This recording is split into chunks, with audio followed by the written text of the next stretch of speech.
Ah. Okay, we're good. Yeah, hello. Everyone's doing well. Dude, today I'm doing alright myself. Gonna get right into it because technology sucks. And it's New Year's. Almost. I was planning on starting sooner, but I had other plans as well, and that just didn't go through, so we're just gonna go with this. As I can set everything up correctly, my god.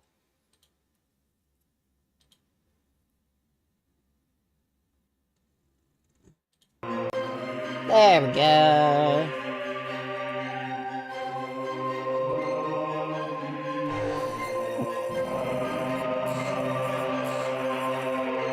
This is the bathroom. We have to start over, unfortunately.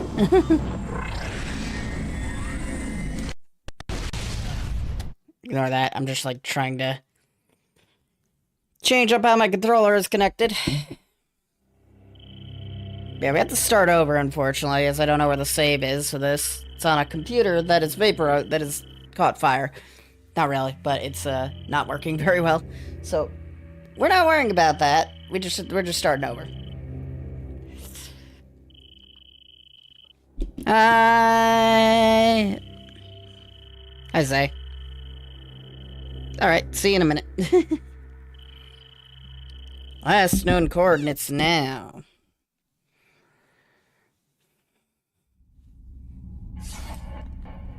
Now that we know how to play, maybe we could speedrun the intro parts.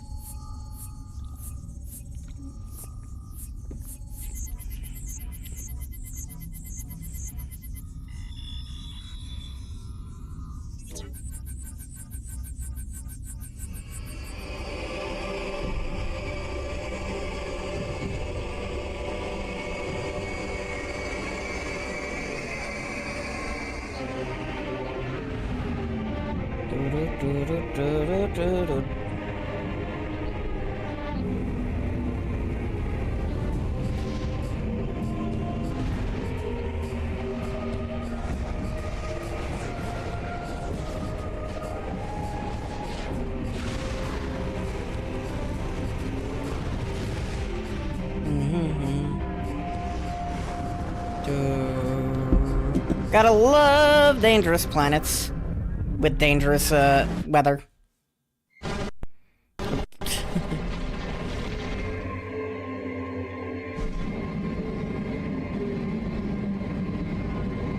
And dangerous the frame rate incidents.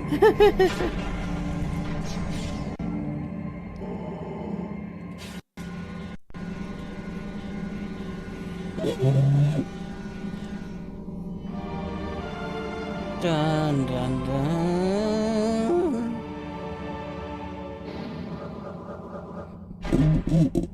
Setting this up was easier than the last time I did it. Kind of.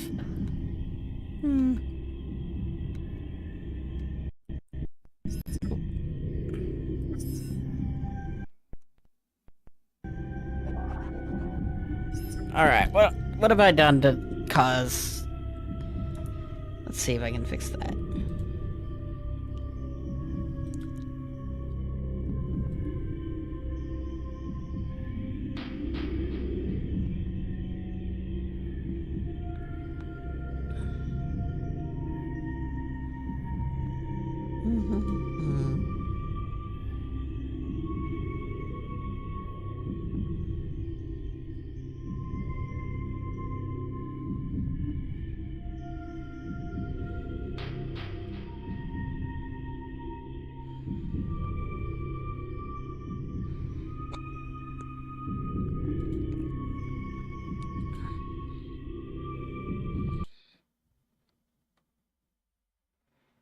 Alright.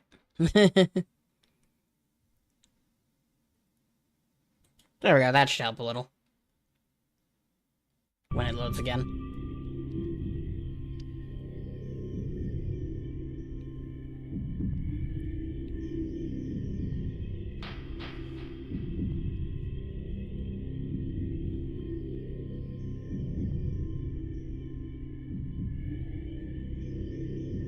Sweet. And I just need to increase the Where is options? There we go. Options, controls, sensitivity. Advanced. I don't know what that means, but we shall advance.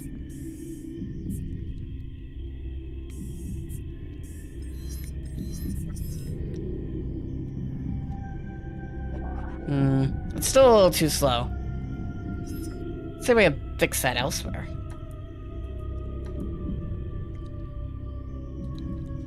Controller, configure.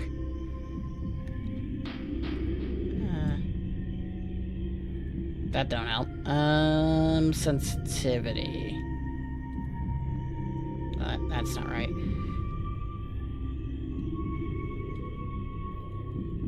Let's set that to 100. And this to 100. There we go. That should be more usable now. Hopefully.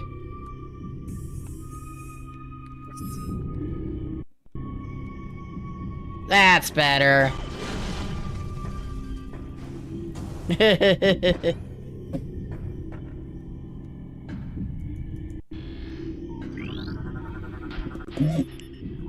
Scan that before. I'm not really gonna worry about reading things that we've scanned previously.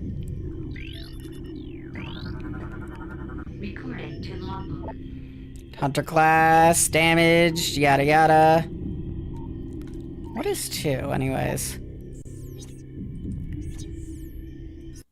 Start menu, start button. Okay.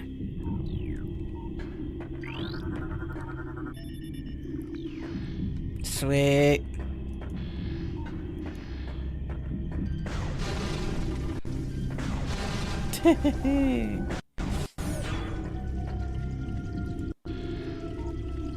It's a little, still a little, stuttery. Why is that? What have I borked? Today and what's borked now?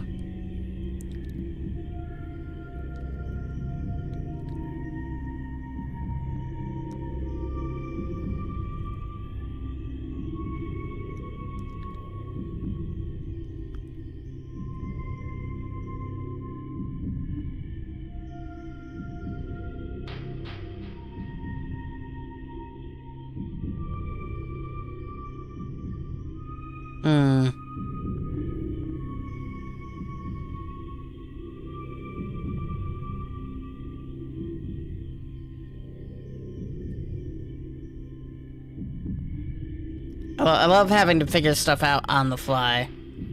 'Cause things break. Don't you just love that sometimes?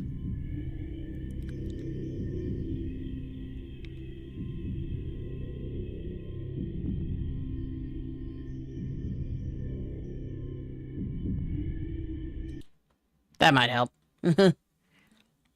That might be my problem. The way there we go.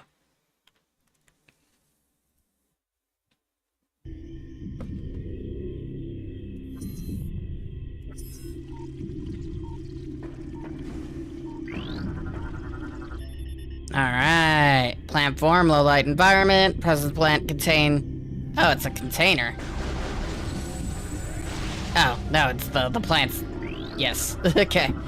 The thing's not the container. The plants contain. Either way. We will not question what I am trying to say anymore. For fear of triple potatoes. Why are we looking at the floor?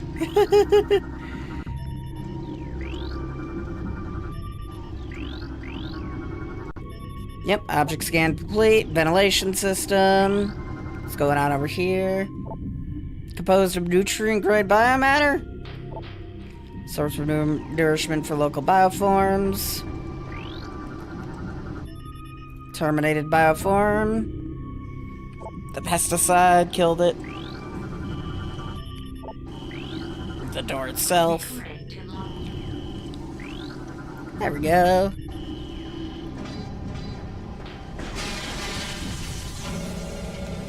Open.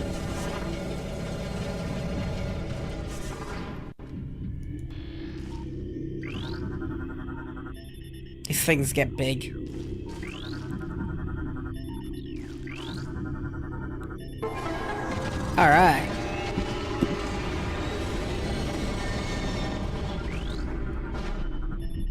Communication system is offline. Skill issue.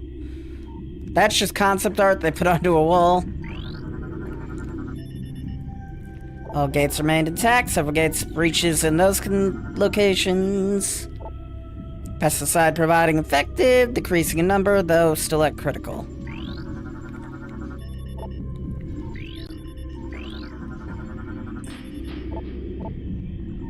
Lock malfunction to blame. Yeah, don't blame yourselves. Blame the locks.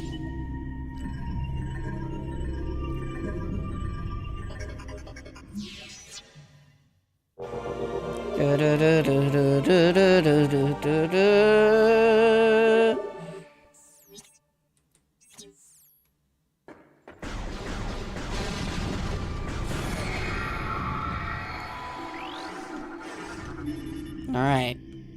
Standard human. Trooper died of cardiac arrest by... suggest a state of... extreme fear. That's not horrifying.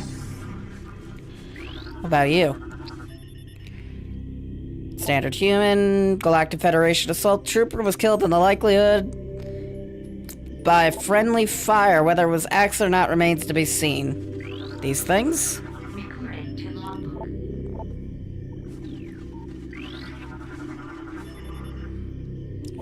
Cause of death, difficult digestive fluid present. Simpler matter for consumption by local predators. Kill. Excessive blood trauma, critical points. There were at least 30 individual attackers involved in this trooper's demise. Damn, that guy got absolutely devastated.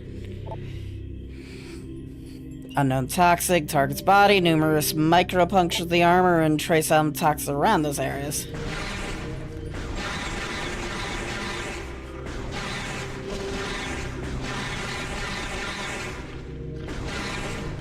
Alright.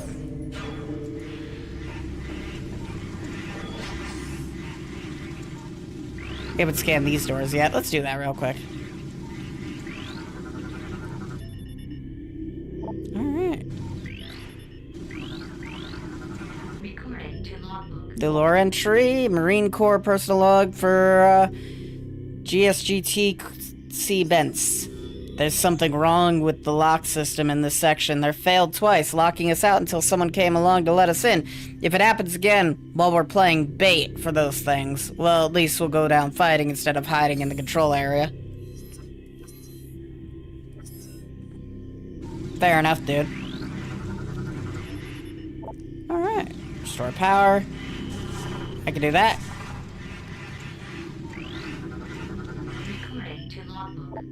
Alright. I don't like the plan. The Hive is a small portion of a larger network. There may be dozens on the planet, and they may all be linked. Destroying this one may buy us time, but it may also provoke the other Hives into attacking.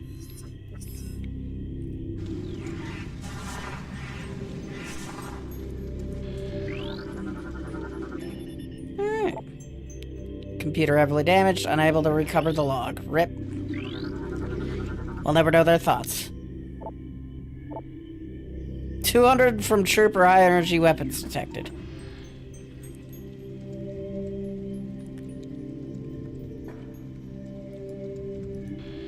Alright. Attempt to block enemy access have been vain. Enemy units have bypassed our gates, shields by burrowing in the earth. But stop trying to block them if that doesn't work.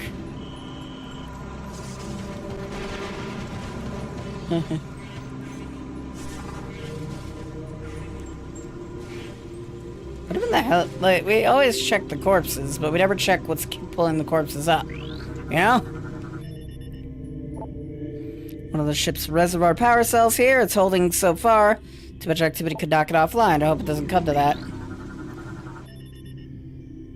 Splinter. Targets are terminated by a variety of trooper weapons. Unknown biochemical residue is present. Okay.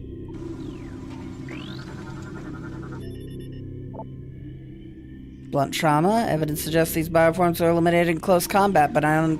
Well, that's impressive on their part. Bomb slot. Yep, we know how the slot bombs work. Hmm.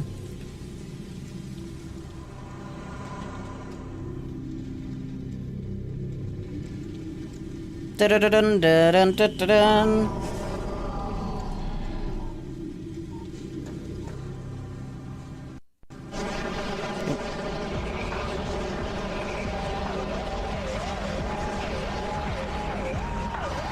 They're back.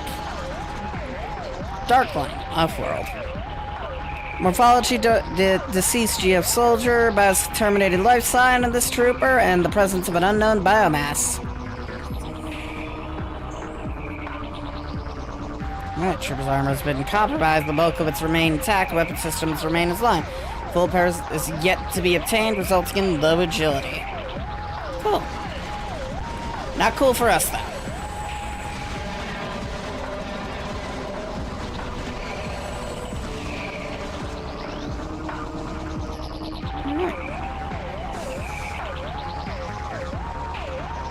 Anyone else still alive? Anyone? No? Okay, we're good. These guys are alive, though. That's not good.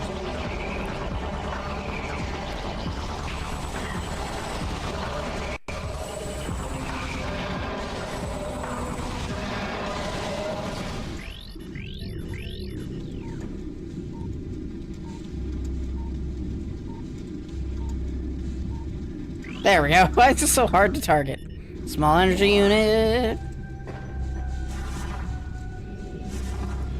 We can't go back that way anymore. At least until we kill the missile trooper.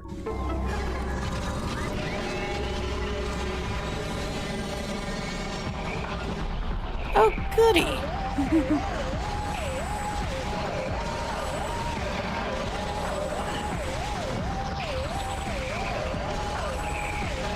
Thankfully, they go down pretty easily. Is that blood? Or is it just weird things on the... I think it's just weird things on the rock. Fair enough.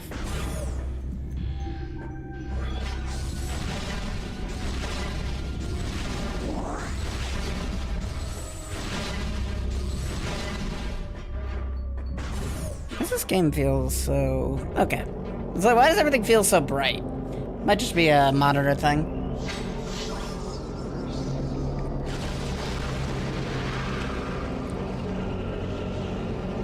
Put on some shoes, fake me.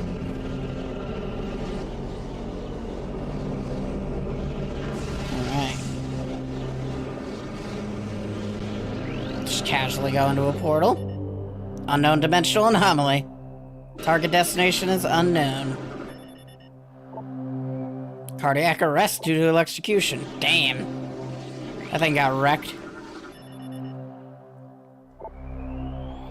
Caught in a power cell explosion. So radiation exposure present 72% of the... Damn. I mean, it still looks mostly intact.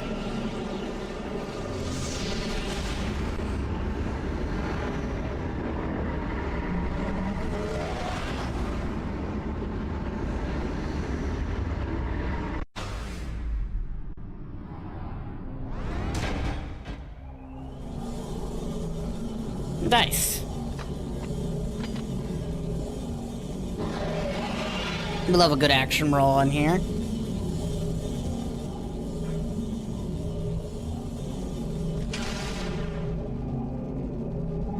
That was weird.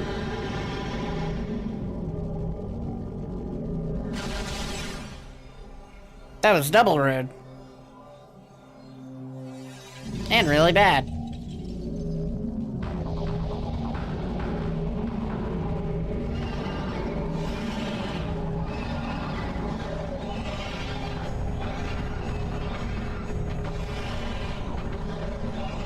You better jump to that portal now. Oh, too late.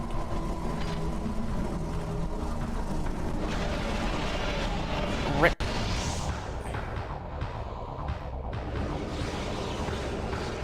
Good job, Samus. Proud of you.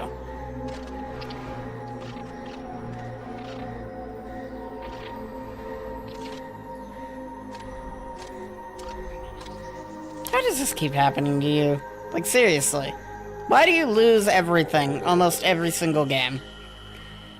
Lost the battle suit, the Varia suit.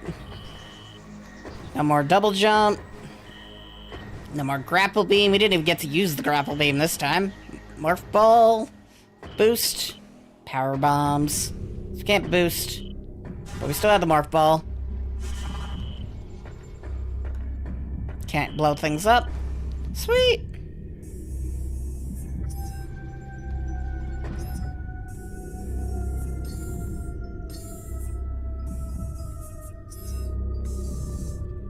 I want to turn the brightness down because it feels too bright. There we go. That looks a little better-ish.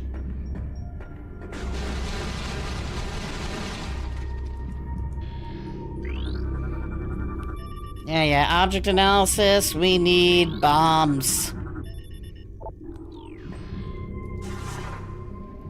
The first time through, I didn't think I still had the morph ball because I'm not used to keeping the morph ball by this point.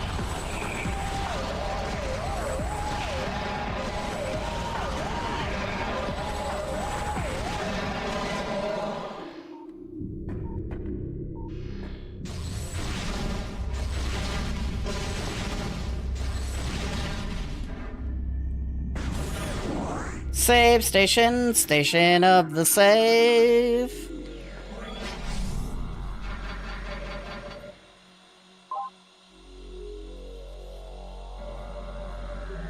Game has been saved. Energy fully replenished.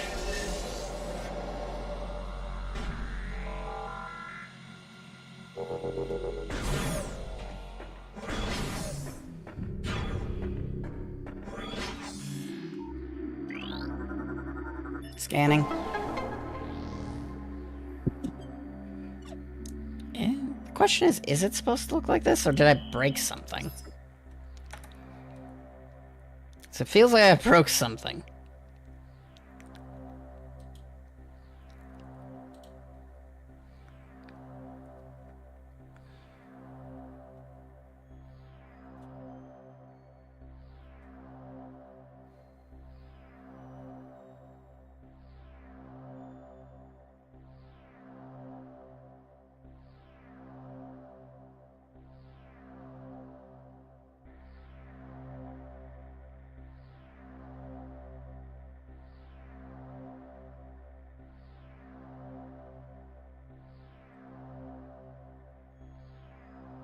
Might be the use of the renderer.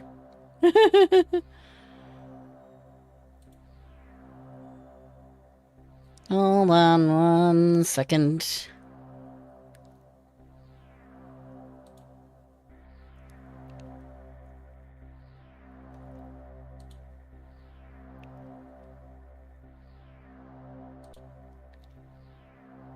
Stop. Yes, I would like to stop for a second.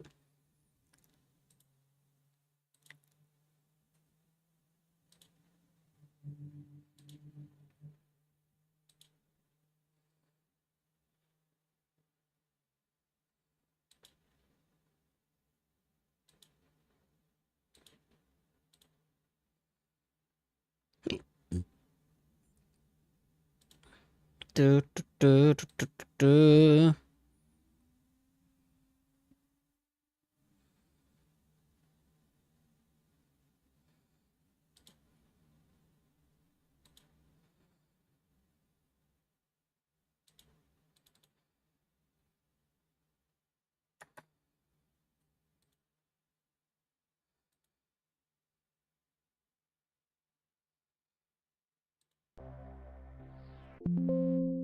No. Okay. Alright. We should be good. I guess it was always this bright. Weird.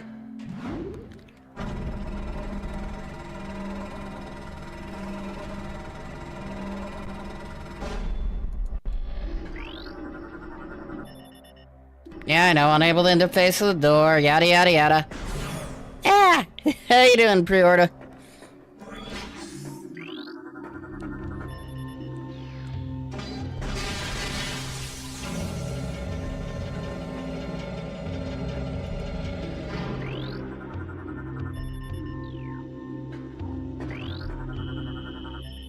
Yes, I know, I'm scanning things.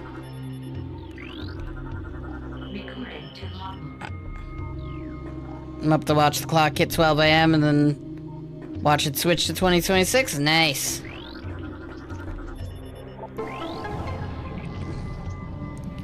Pretty much what I'm doing with this stream. I'm still trying to get, like, I'm slowly but surely getting things working. I had PrimeHack working already, so I'm like, alright, we're gonna do some PrimeHack. Finish up the Prime 2 playthrough I was doing before, which was causing my PC to explode.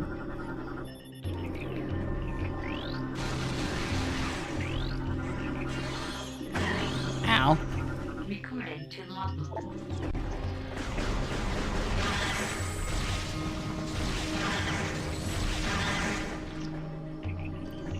PrimeHack is the name of the emulator running this. I need to scan that. Oh well.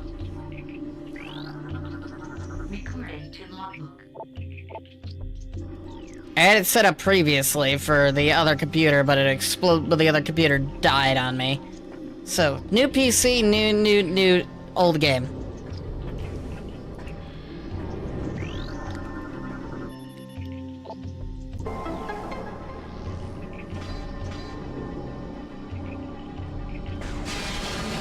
Blunk.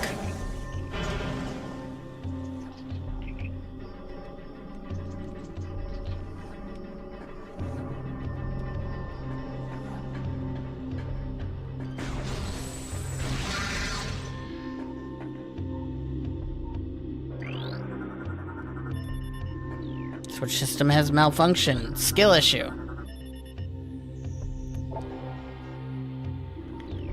That's cruel and unusual.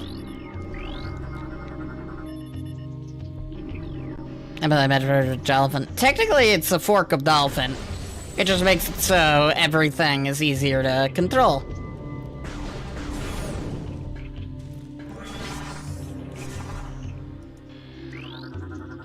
Recording to logbook. I think Haley's losing it. He talks to himself all the time, and he won't sleep. He almost shot me on watch the other night. I think he thought I was one of those things. I talked to the doc about taking him off the line, and he told me we need all the help we can get. That's true, but if he goes berserk and kills a bunch of us, that won't be very helpful.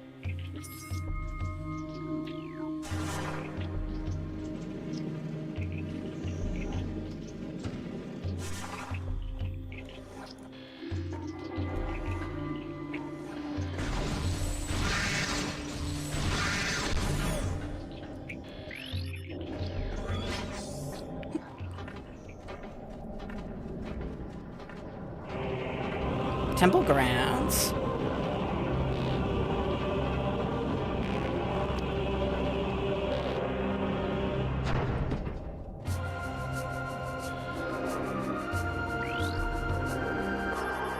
Blast shield.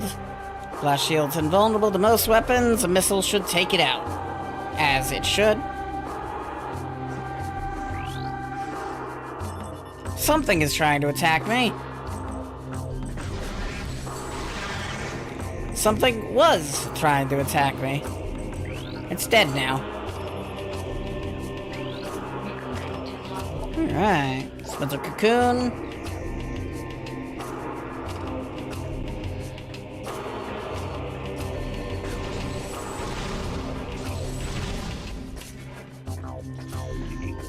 Things are running so much smoother on this computer than they were on the other. Or even the Xbox. Because that's kind of like what I did with Ace Combat. I had 4 and 5. I was also trying to emulate this on Xbox. Didn't work very well.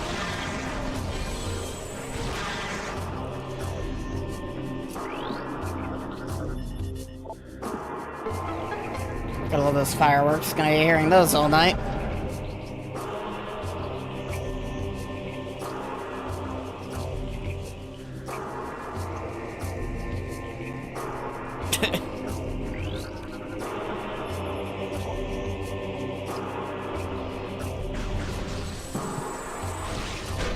Bluey.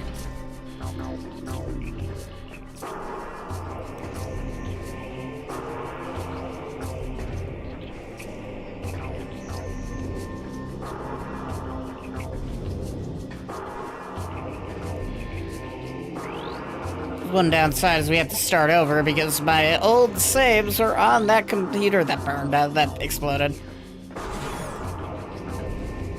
Well, I could try getting them again. Feels like a meh to me. Denzium invulnerable to most weapons, though high-yield explosives are effective. Overheated and died? It was overheating. That's for certain. Dead? Not entirely. It's still as alive as it could be, but it is on the verge of death.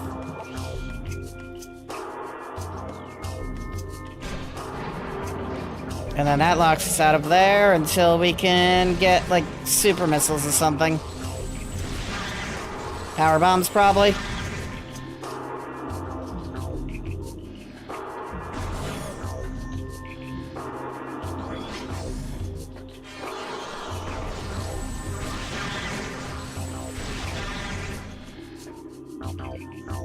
Out of scanning. Well, get back into scanning range. There we go. Part of a deep space communication system. Well, that thing's effectively useless.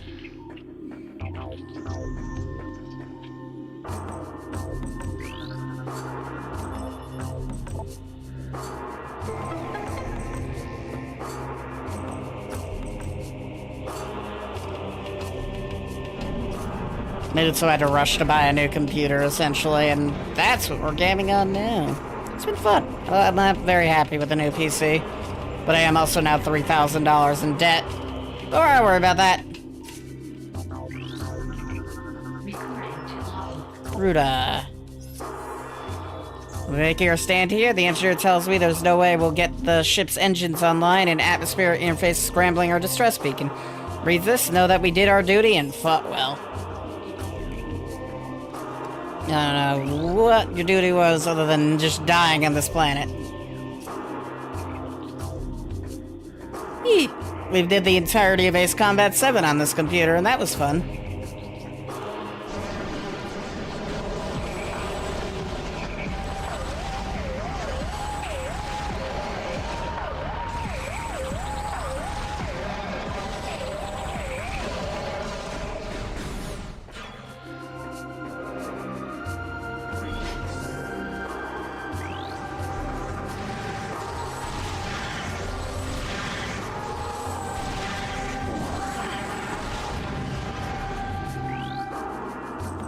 I know how to do that. Turret. Alright. Burrowing predators. Activated by a button. Well, I'm really close to the button.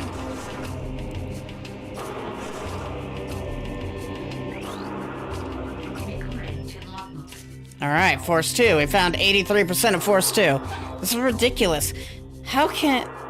I can outshoot half the men here, and I'm stuck on monitor duty. I didn't join up to stare at hollow screen. This shouldn't happen to Samus Aran. She'd be out there taking care of business, not pushing buttons and sending reports. Oh, I found the person who was a big Samus fan that's mentioned by a later log.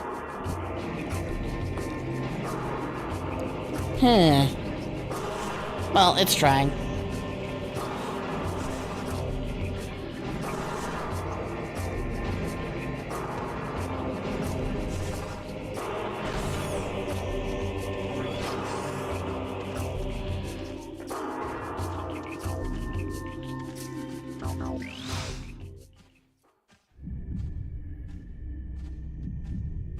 Yeah, we're probably going to be seeing a lot more of this computer, especially with the next generation of consoles. Takes me back when I had this on GameCube. I had no guide to play with. I mean, I'm not playing with any guide right now. We just got the hint system, and that's all. If a guide gets involved, it's to get 100%. And that ain't gonna be until the end of the game. While on patrol, dodge the system, we engaged an unknown space pirate frigate. The enemy frigate was crippled, and it crashed on the planet Aether. We followed the pirates, but our ship was damaged by a storm as we entered the Aether's atmosphere. You'd think they'd have done voice acting, you know?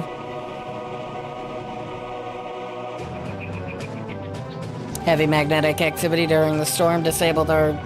You know what's about it. Upon landing, we split into 2 units, one set up op space and the other is going too fast. Each unit was doing fine, no problem. Until they appeared.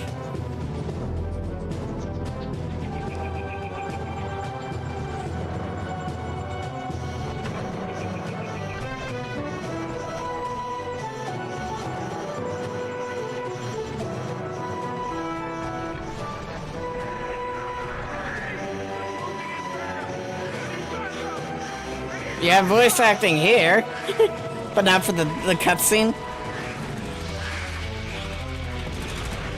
Just random people in the cutscene. Their guns are better than Samus's, Jesus. Rip that guy. And that guy.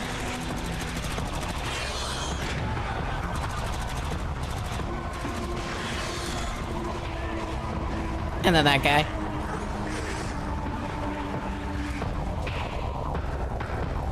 Hey, you survived. Good job.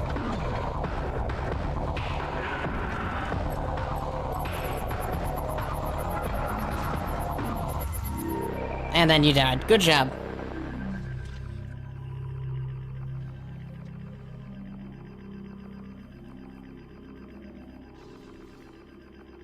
The sound of that item in the distance is just kind of very distracting.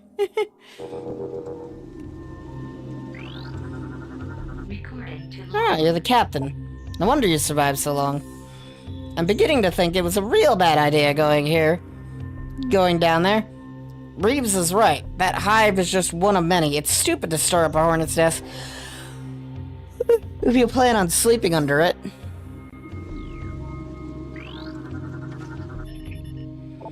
Alright, memory core damage, restore access, seek individual log entries.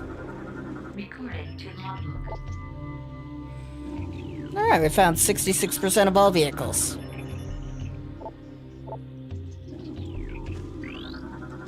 What did it say it needed? Personal weapon system in this crate. Use of heavy force is required, eh?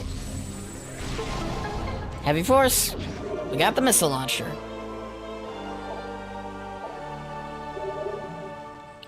Funnily enough, there's a secret boss that we found the last time we played. Alright, Dark Splinter. Threat level is raised.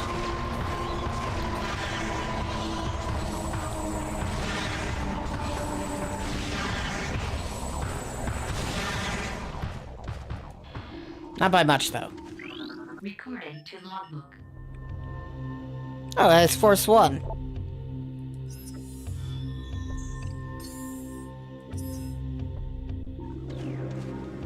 So is this the entirety of Force 1 here? We're still missing one Force 2 guy. Splinters remind him of some killer bugs he saw on another planet once. All I know is these things are fast, take a lot to drop. Pretty soon we'll have to go to bayonets. Everyone's low on ammo, even Brode, and he's stingiest grunt I know. Recording to logbook. Bruto lost the bet, so he switched to watch duty with me. I figured this section would be nice and safe and boring, which suits me just fine. And those other pugs guard the hot zones. Hold on. Hey, halt. No, hell. Rip that dude. Recording to logbook. I hear them everywhere. They're coming. I can't sleep, ever. They'll eat me. Eat! This guy is afraid of Vor. Understood.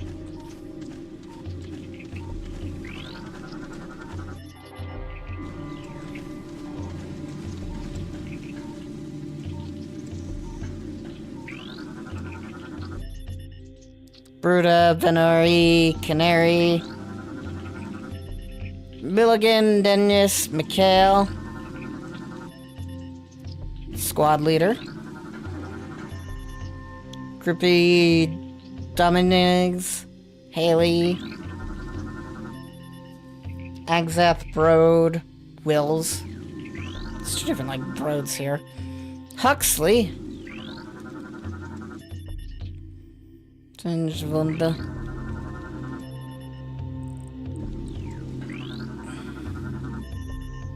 Doors to open position. Map station.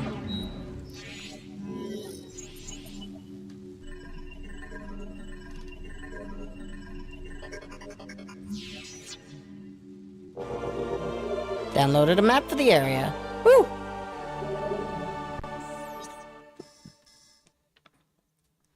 Got ourselves a new map.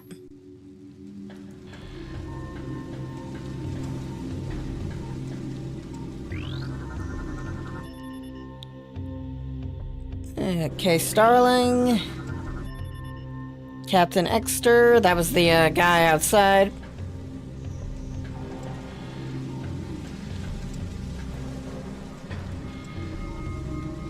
The now very dead guy outside. Be a damaged piece of powered art.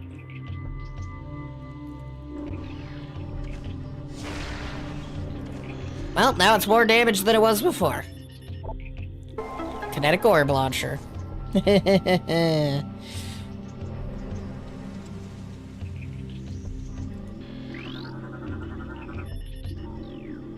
Hey, what's up with you, man? Oh, you're the last guy in Force 1.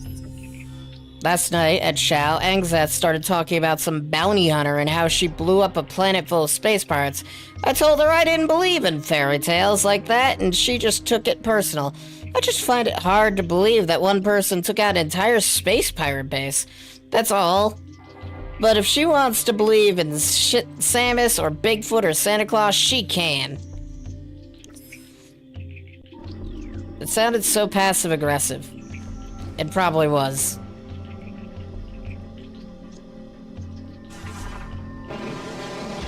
Look. I remember thinking these were introduced with 4, but no, they're in this game.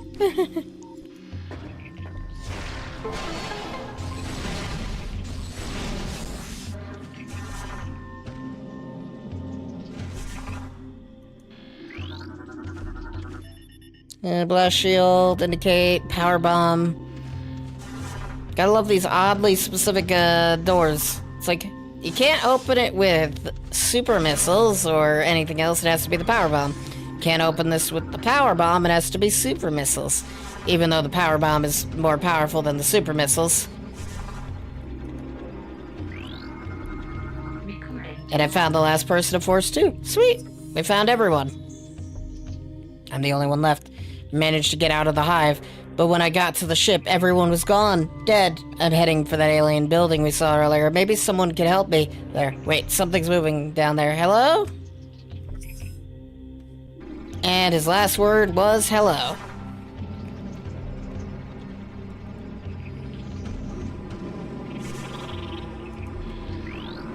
Hold on one second.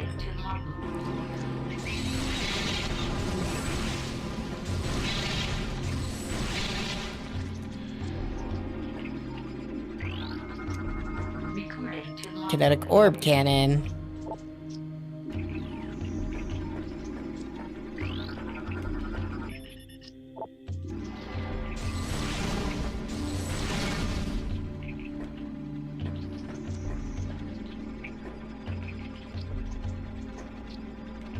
Oh, there it is. Dun, dun, dun, dun.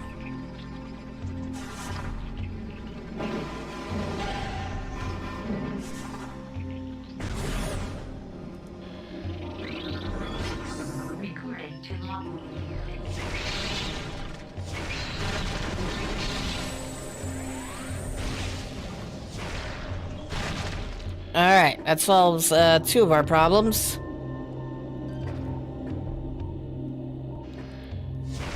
Three of our problems. Oh, there's one up there.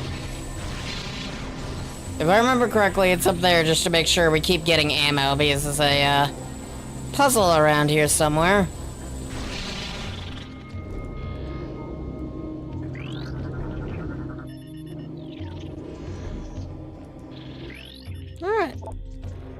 Heavily damaged, only remains cocoon and shell.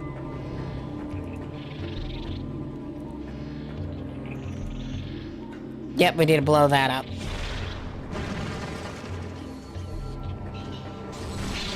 Hold on, I need more ammo. Y'all had one job.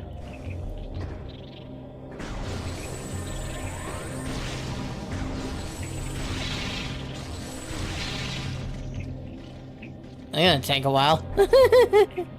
Oh, there it is.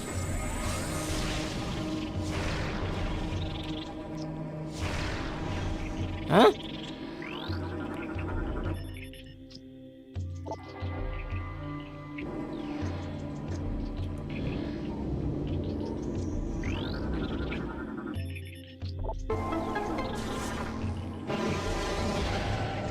Oh, there we go. I didn't need any more missiles. Fair enough.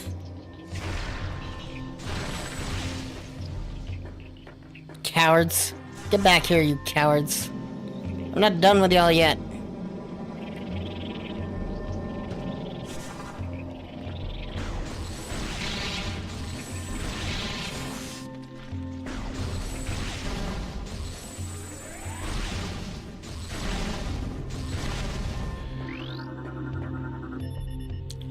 Dead for 8 cycles.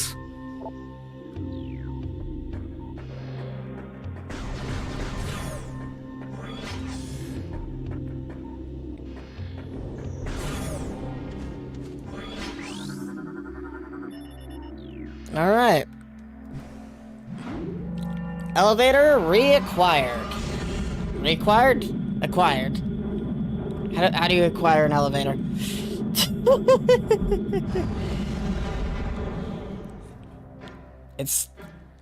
I'd be worried if it was the mediocre temple.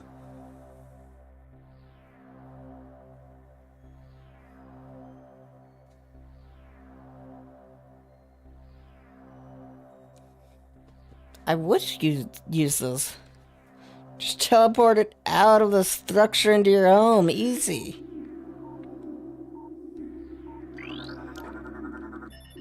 That only works in Prime 4, where they have teleporting nicotine patches or something. 8.1 cycles. Warrior of some kind. Lack of gear, armor, perhaps they were taken by others of its kind.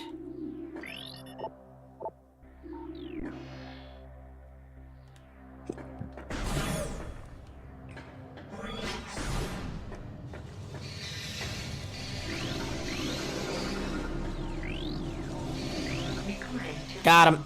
Sand vats.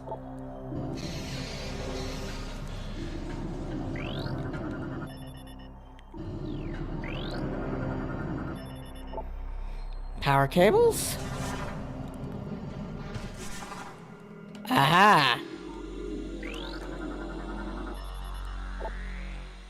Talaric alloy. Well, Talaric alloy is destroyed that way.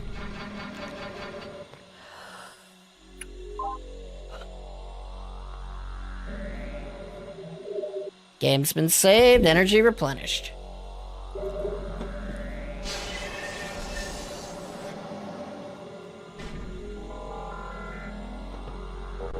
Dun, dun, dun, dun, dun, dun.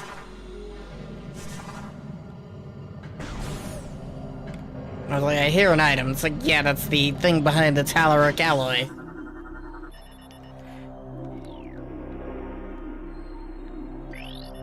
Unable to scan the objects. Cool.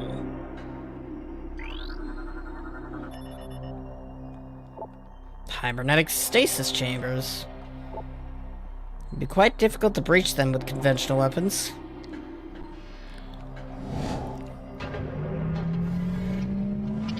That's why we have unconventional potatoes.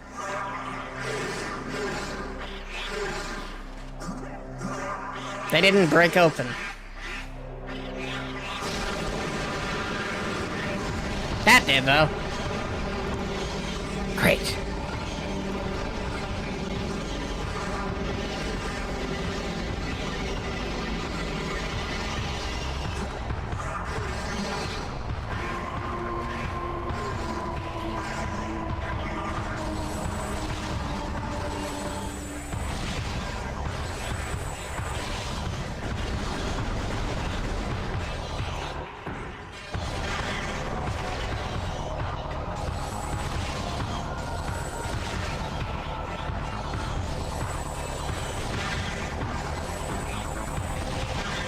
Alright, another one down, another one down, another one bites the dust. I just want to make sure I scan them. Done. Hold on. Alpha Splinter. Alpha Male of a Warpack. Gigantic Predator, very swift and strong. It uses ramming attacks to defeat its foes.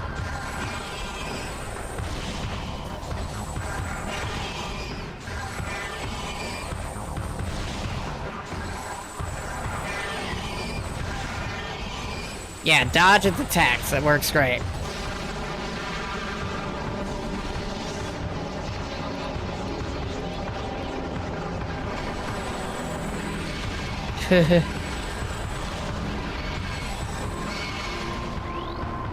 Dark Alpha Splinter. Hold on. A male Darkling gigantic predator with symbiote, strength, speed, and armor. And all the damage we did was null and void before. Sweet.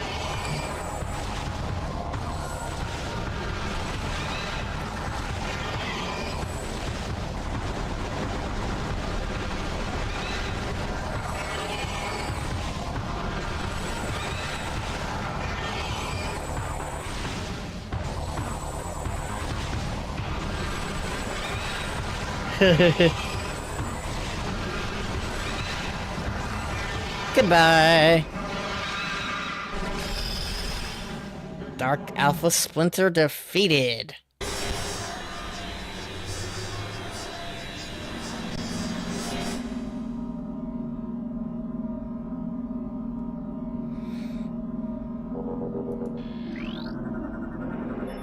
Unknown technology.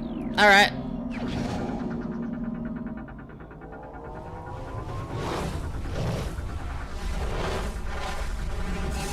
Just touch the unknown technology. It's perfectly fine. No issues whatsoever. Unknown item acquired. Oh, we're back to alien technology has been bonded with the armor. Threat scan complete. No negative activity. Negative impact on suit performance. You probably should have did that threat scan before you equipped the thing, Samus, but whatever. It's Metroid Zero mission all over again, where we get a bunch of unknown items. Oop. Did it crash?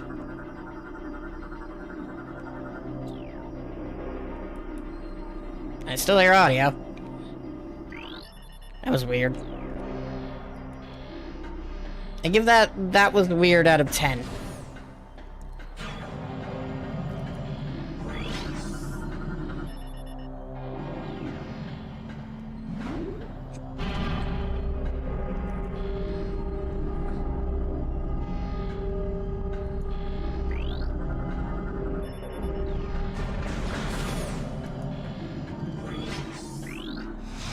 I'm trying to scan things.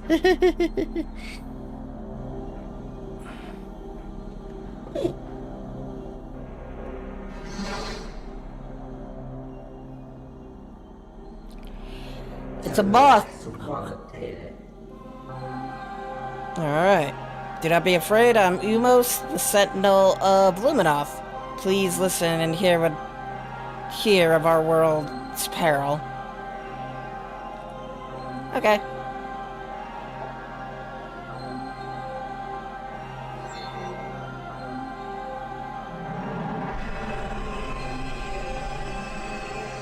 Long ago, cosmic object fell on our planet, Aether.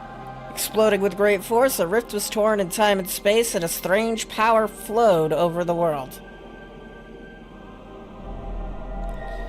Where once there was Aether, there were now two, one light and one shadow, each existing in its own dimension.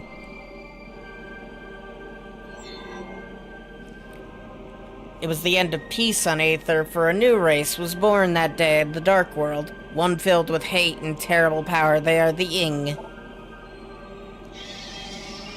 The Ing creatures of shadow and darkness, knowing nothing of peace or mercy. For decades, we stood against them, yet now we lie on the verge of defeat. When Dark Aether was born, our planetary energy was divided, half for our world, half for theirs. Should one world gain control of this energy, the other will perish.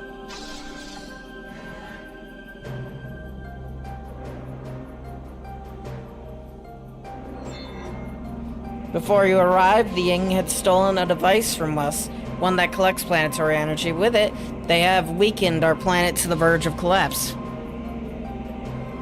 That explains a lot. But fortune smiled upon us this day, for the energy transfer module is now bonded with you.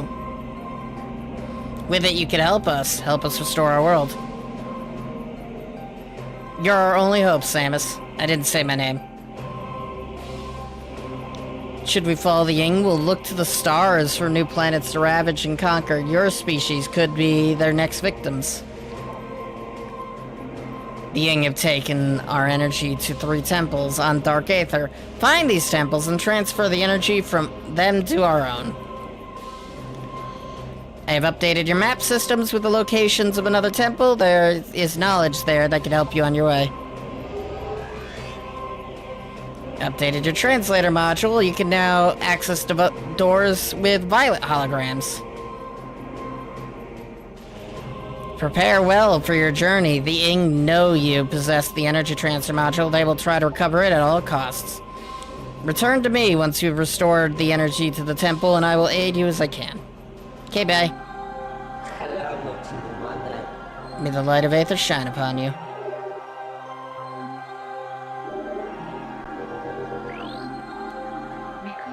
Alright. Sentinel Luma, guardian of the species and sacred temple.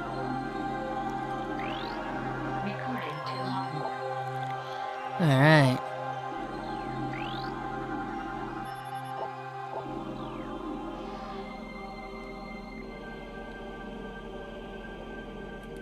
It's a cool design. Either way. That's not what I meant to do.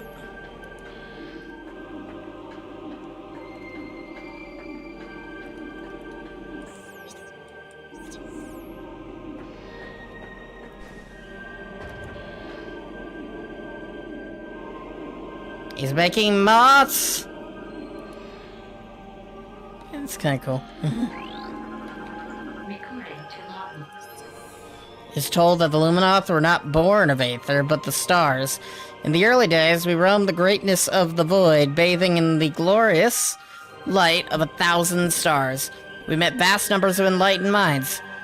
The Nekrin, the Yilla, and the Chozo among them. Each of them, we found, had claimed a homeworld and formed a deep bond with it. In time, we decided to do the same. It's always the failure of every race, is they decide to live on one planet and then the planet fucking explodes. And they all die.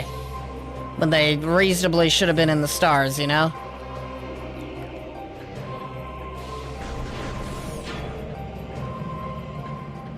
It's like, it's what's happened to the Chozo. It's what happened to the species in 4. I'm sure it's happened to other species in the other Metroid games.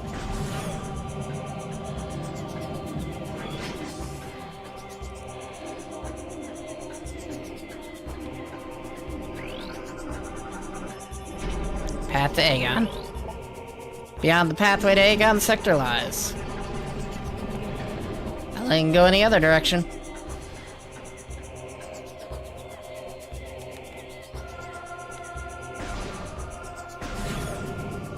Oh, ad starts in 30 seconds. I'm gonna be right back. I need to get myself more water.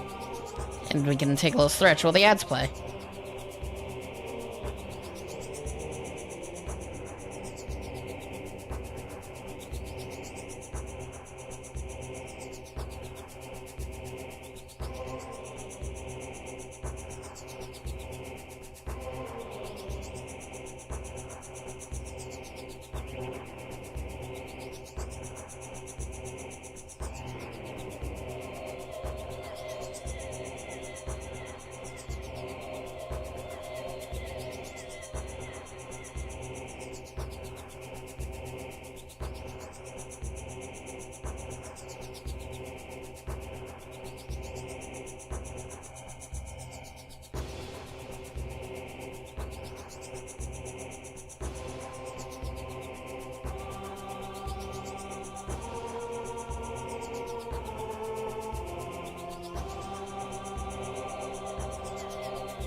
Be back. Ad should be over in like 10 seconds or so. Gives me time to maneuver back into place and talk about, I don't know, lords and saviors and stuff. Anyway, New Year's in like 40 minutes or so. Whew.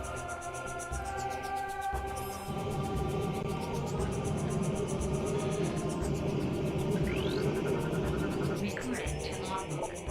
Light fire. Fire bursts of energy. They at least aren't attracted to the weapon like they are in the other game. Lord and Savior Hot Dog Bunnerpain. I I was just listening to Megalith before the song, the final boss song of Ace Combat 4.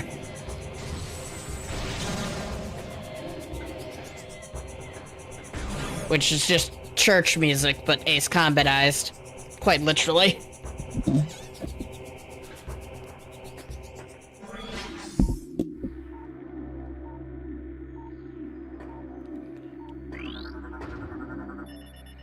Alright, elevator return doability.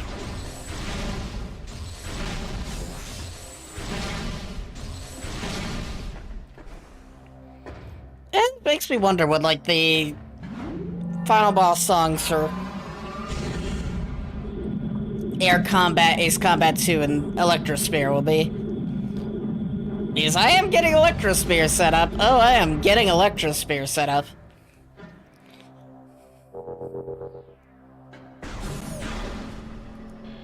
Also, hypothetically, got some other things working as well. For Texar Saber Tunnel, may you find enlightenment and peace. Yeah, I'm very enlightened and very peaceful right about now.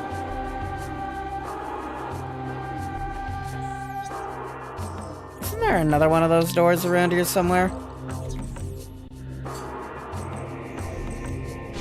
Ah, shit.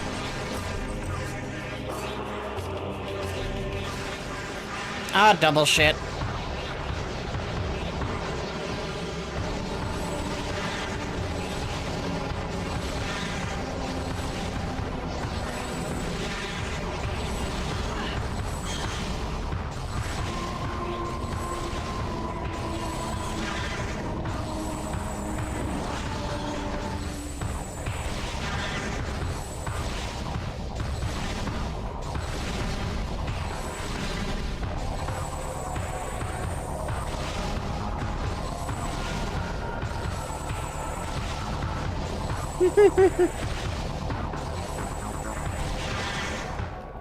We're good.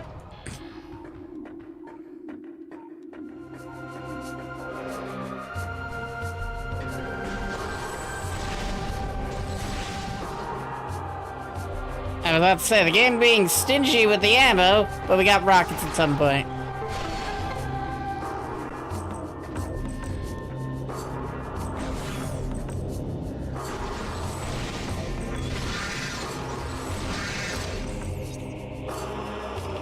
How far back can we get? There's a couple of translator doors. Let's go see.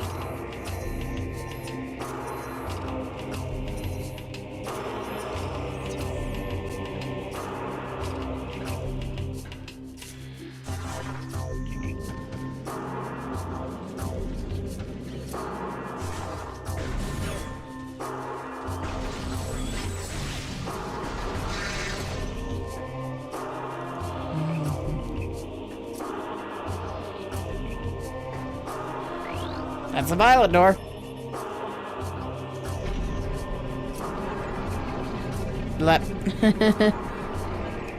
How you doing, new game? Hope you're doing well today.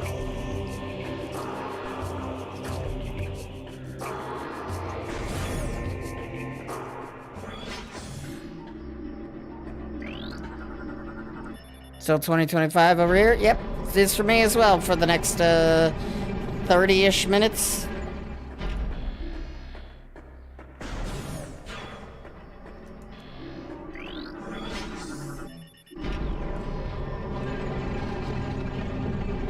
Yeah, I'm gonna get pretty far back.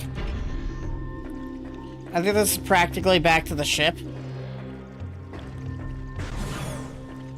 changed for me for a half hour ago. Nice. Happy New Year to you. RG83. Ship is still the ship, as it should be.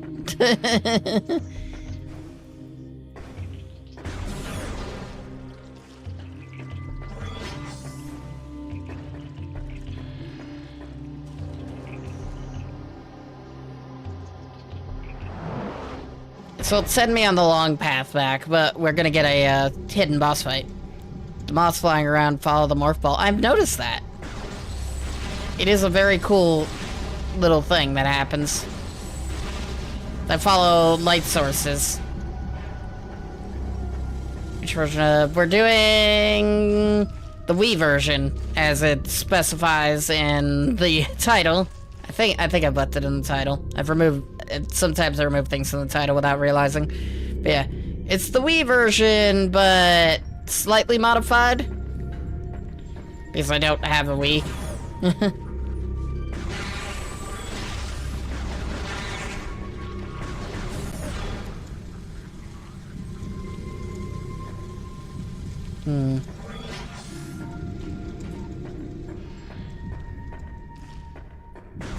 Where's that Dark Trooper at? The one with the missile launcher. In here?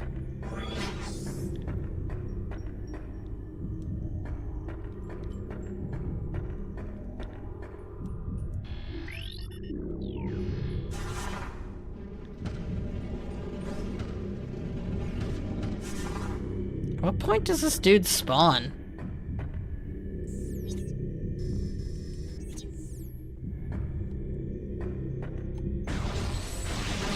It's a save station. We don't really need that.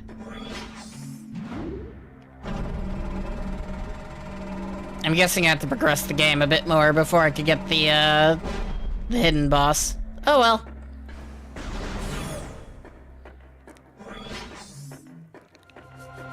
Seems kind of silly though, because of how ridiculously easy he is. Is there anything else I can do around here before I head to Agon?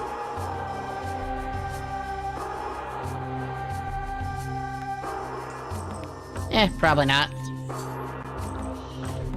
Yeah, we're doing PrimeHack with the Wii version of the game.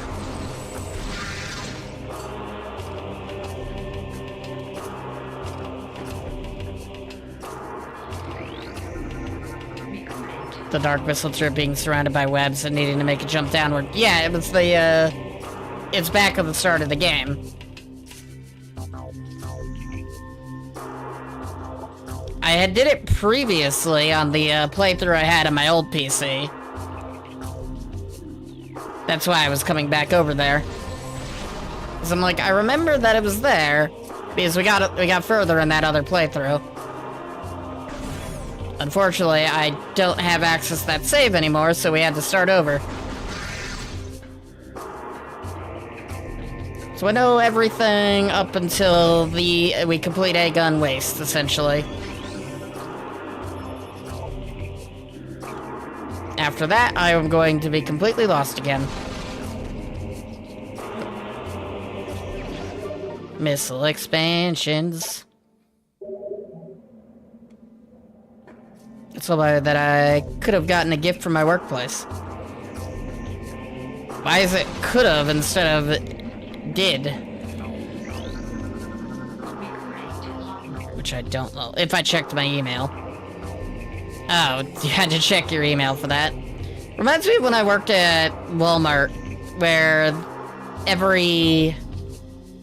it's like Christmas as part of their associate discount thing. If you worked every single day you were scheduled in November, or if you just didn't get a point in November, then you got a 15% discount, a one-use 15% discount code for the month of December into February.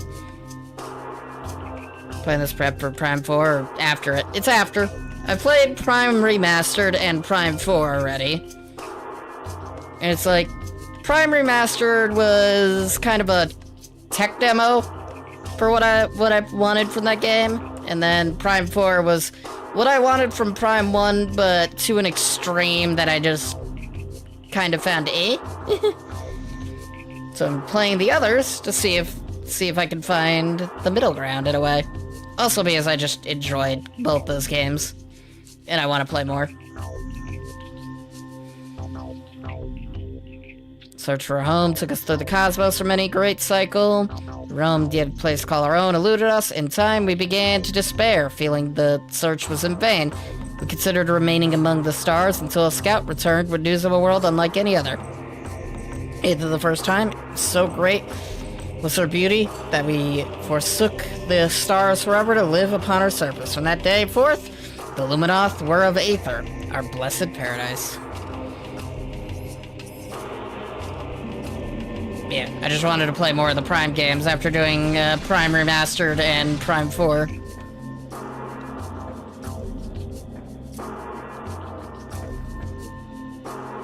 So both those games are good.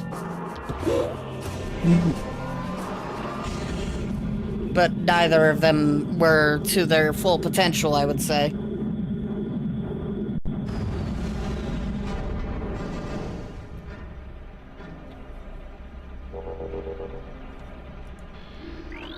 Prime 2 so far feels kind of like it's closer to that full potential.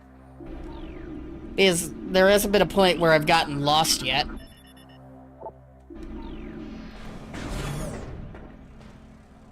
It's like I would very early on get lost in Prime 1.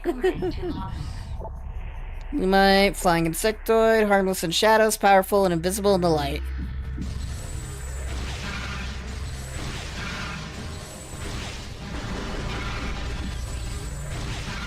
Well, I wouldn't call them invisible, but they were trying to shoot me. Badly damaged by sandstorms. Judging by the number of blast wounds, the target was dead long before the desert got to it. Today, in standing to the obvious. No moisture to survive, relying on solar energy. Cool. Oddly specific thing to want to scan there, Samus.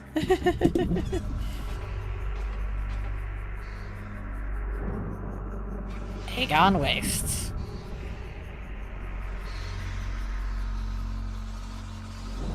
You get tired of seeing one desert only to end up in another.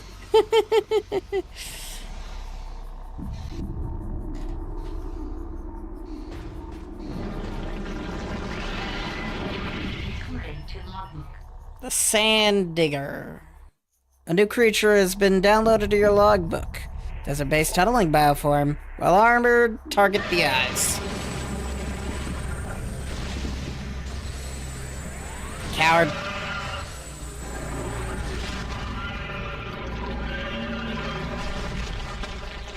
It's always nice to get a new enemy type after you've been fighting the same enemies from Prime 1 for a hot minute.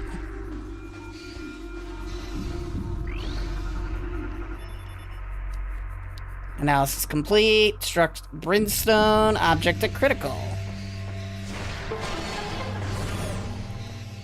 Save room. And the secret path. Not really that secret, but if I remember from the last time we played, there isn't really much in that direction right now.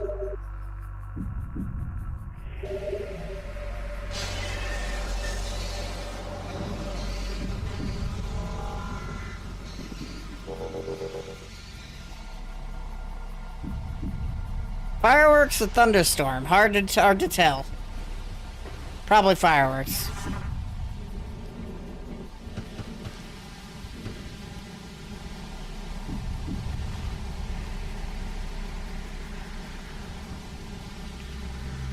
Just to be sure that there isn't anything over here.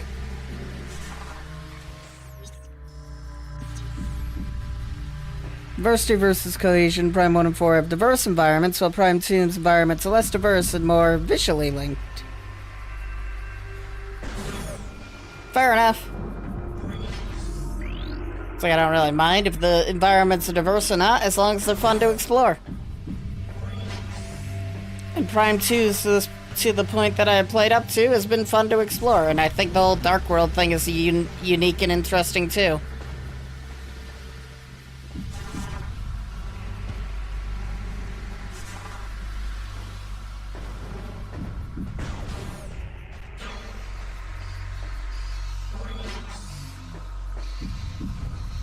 does become a bit much to manage the dark world and the light things sometimes.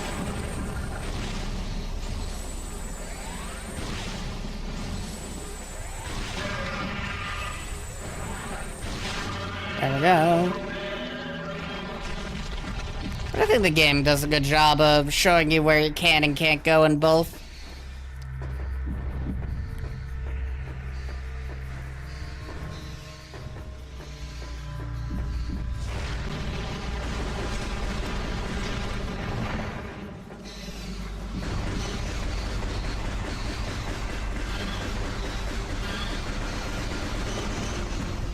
Aha!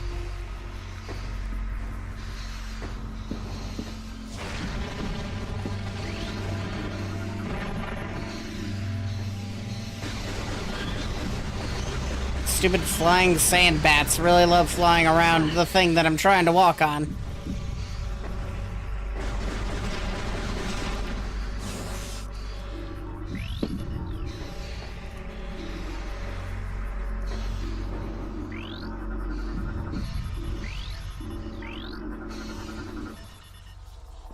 Security system, yep, I know.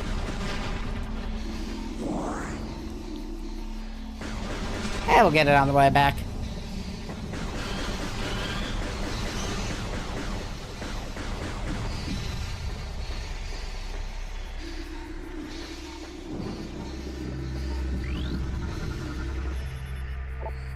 Alright. And then that... This is a shortcut for when we have space jump.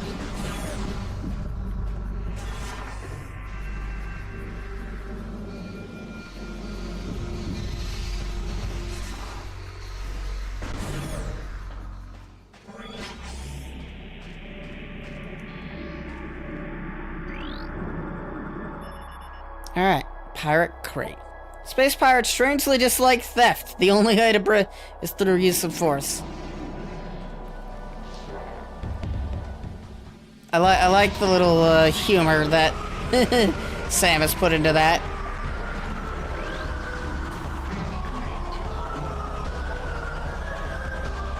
Sworn enemy of Samus Aran.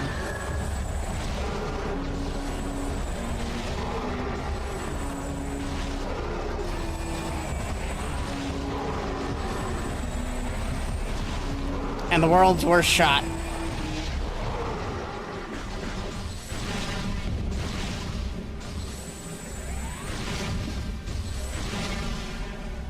The Space Star designs of this game. My favorite designs for them in the Prime series. Fair enough. They are good designs. Let's look up to this point. Alright. Poison concealed on the back-mounted shell. Finish it off quickly. Stinger is exposed.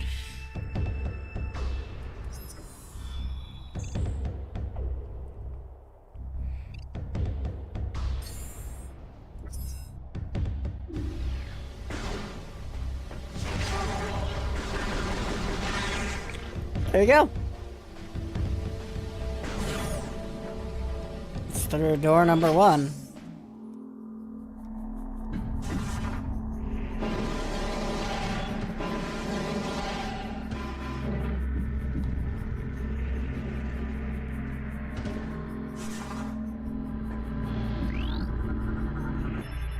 Alright, 1.9 decacycles go. Small wounds caused by small explosions, delivered by portable, rockets, or grenade system. Foreshadowing.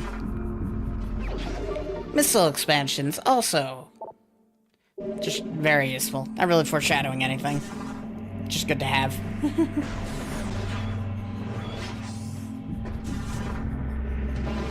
I don't want to progress this way just yet.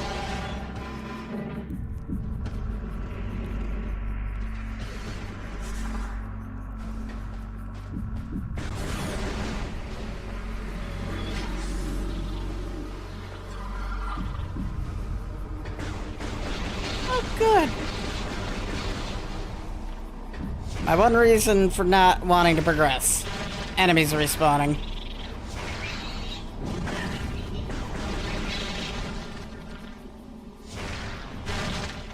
Why is that not a solid object? I don't think we can open that yet.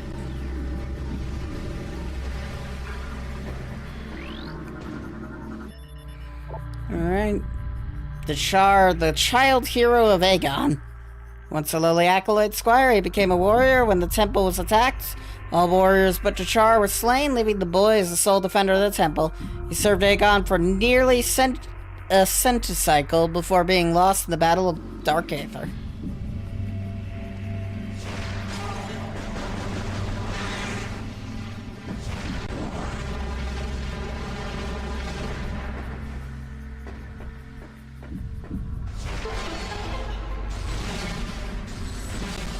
I'm assuming one is the save and the other's the way we need to go, or... Confuzzlement. Oh, this leads to the temple. We don't want to go to the temple just yet. I want to see what's in that other path.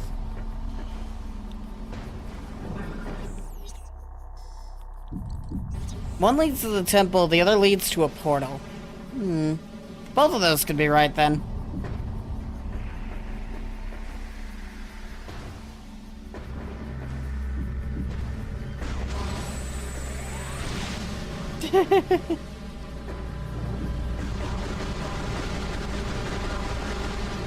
I like how it looks like it's bouncing them off. I'll check out the portal one first. Doesn't really matter if we go the right way or the wrong way. We'll end up searching this whole area eventually.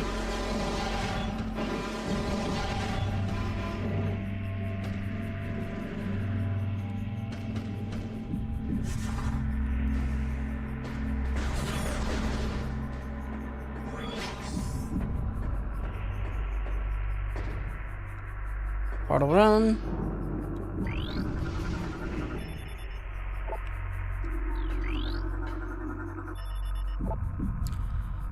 Lens stuff. Thing that's in another dimension.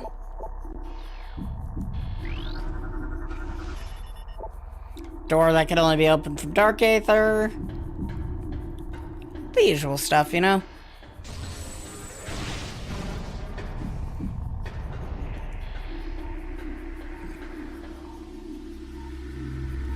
What's your favorite bosses in each of the installments so far?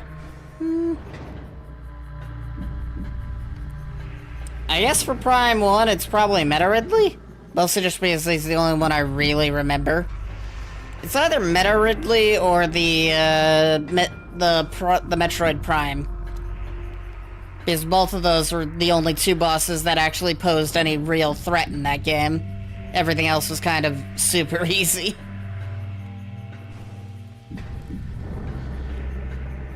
For Prime 4...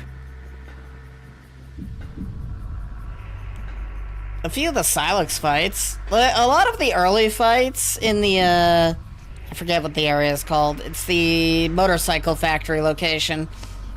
A lot of the bosses in there were very fun and very unique. All of them using the new mechanics specific to that game. And I liked them a lot. Like, if I had to list my favorite fights in Prime so far, most of them come from just that area. It's like that first Silex fight, have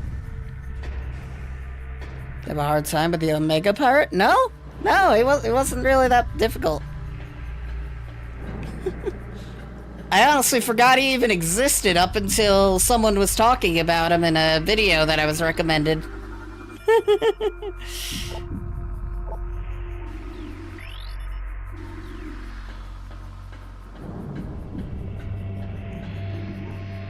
Yeah, I'm generally pretty good at, like, learning game mechanics. I died a couple of times, though. I didn't die once in Prime 1. My first death in the Prime series was to the final boss of Prime 4. I didn't die once in Prime 1 or Prime 4. My first death was at the end of Prime 4.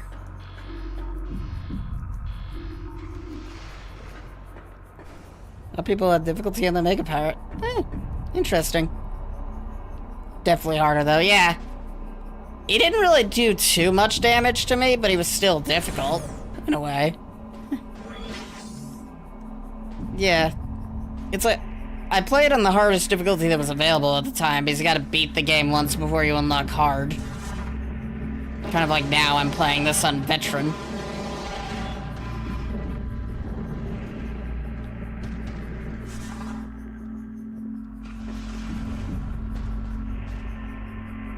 He just spams the taxi. Did you use the power bomb strategy in the Mega Pirate? I don't think so. Again, I barely remember the Omega Pirate.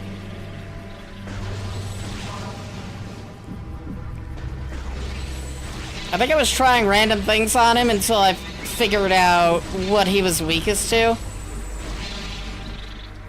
Because he was tanky. I remember him being very tanky.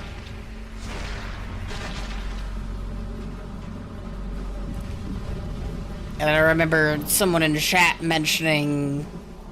It wasn't really about the Omega Pirate, but just, like, boss weaknesses.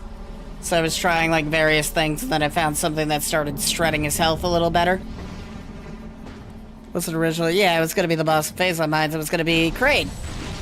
But they ran out of time because the development of Prime 1 and Prime 1 is rushed as all hell.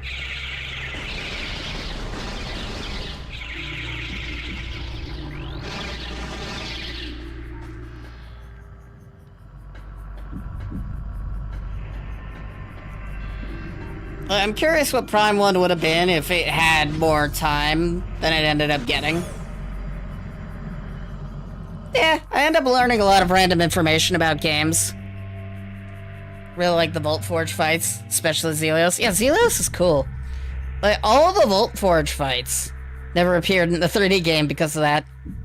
Well, not a first-person 3D game. Dread is 3D, technically. It's just, it's a 2.5D game.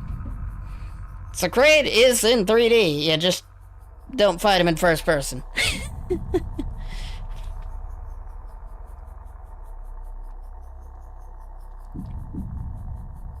Can't imagine Retro doing more in Prime 1 than they already did. That's fair. I mean, there's some things they can clean up, some things they can improve, you know?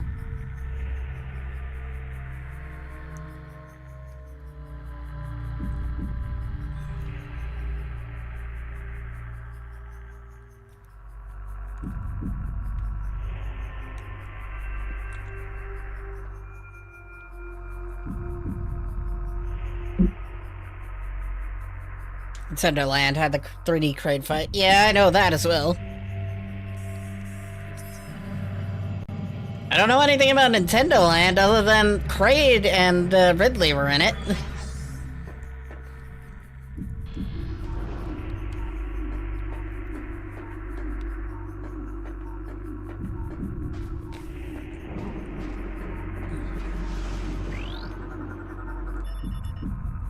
Non-Metroid games until the red. Yep. Tower Ally. That's, normal bombs. I'm remembering. I'm finally associating alloys with bombs. Hi. Alpha, large tunneling, extremely well armored, target exposed to eyes, damaged creature. Thank you for the reminder to hydrate.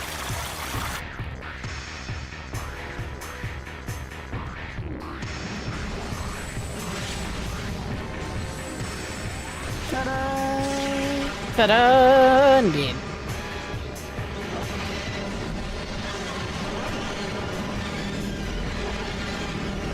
Worm. Always make sure to scan your worm. You never know when it's gonna become a different entity entirely. Bomb Guardian. Utilizing your Morph Ball Bomb unit, although its armor is strong, its tail is exposed when moving, and its mouth can be hit when it's glowing.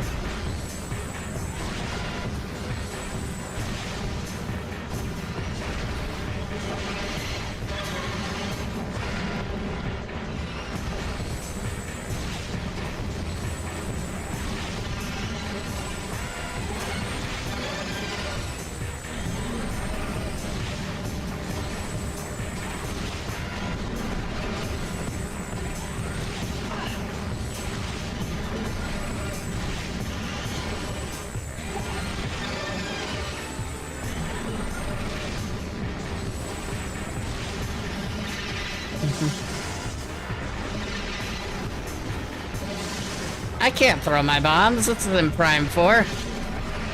How dare you get things that I won't get for another 20-something years.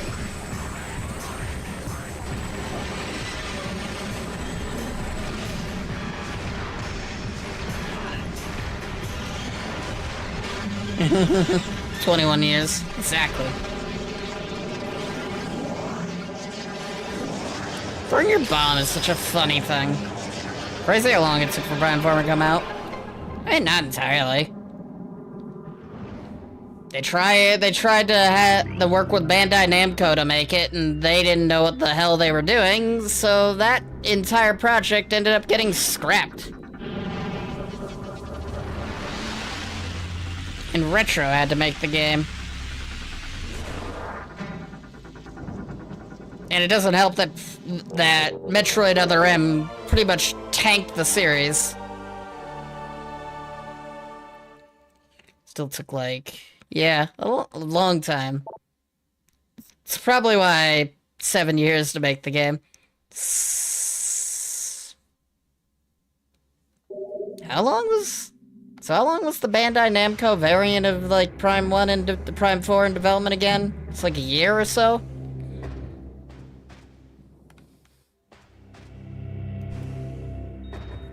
Up until 2019. 2 years, damn. A year and a half. I'm going to assume that entirely wasn't fully thrown out. I wouldn't be surprised if the reason it took so long is that Retro had to build off of what Bandai Namco had already done.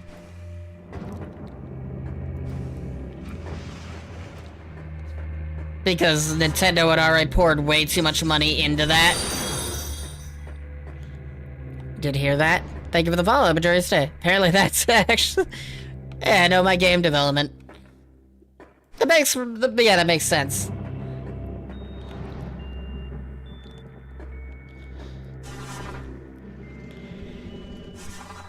It's like... How did I say that, though? I don't trust that guy at all. Fair enough.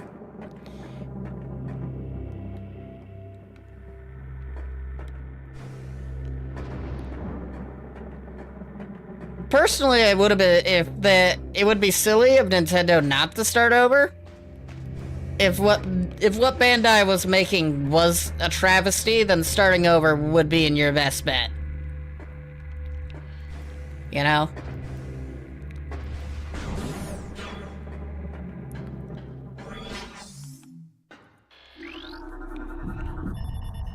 Luminoff Security Station, you've been cleared for access.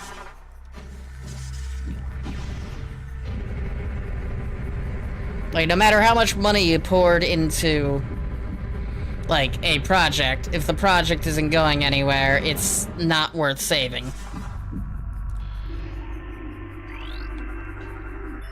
Because it's gonna cost more to save that project than it would be to just start over. And I feel like Nintendo knows that all too well.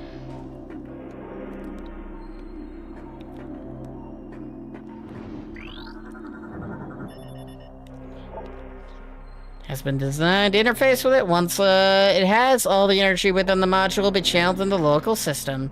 Which we can't do right now because we don't have any of that. I like Prime 4, but thank God Thread was released before it, although it may have been a lot worse than the hands. It might have been the other way around if you think about it. Like, if Dread hadn't come out, Prime 4 would have been the best thing to come out of Metroid since Prime 3.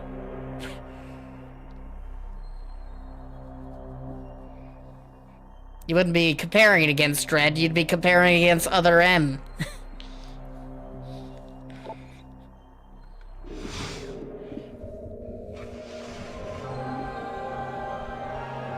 And everything that came out between Other M and Prime 4. Sentinel of the Aegon Temple, this message survives by death as guidance to the one who would fight the Ying. A portal to Dark Aether lies nearby. With it, you can travel to this land's shadow. You must locate a dark temple, a twisted mockery of this sacred place. Inside, you will find an energy controller you seek.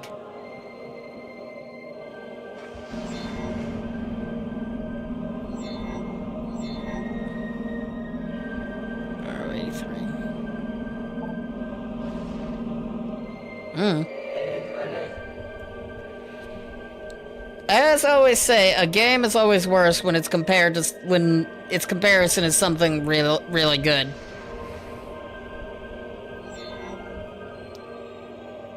I haven't played all of the 2D Metroid games yet. Saying this because it's more of disappointment if nothing good came in between. Again, I like 4, but you could tell its development was a mess. Yeah. It's still a decent game.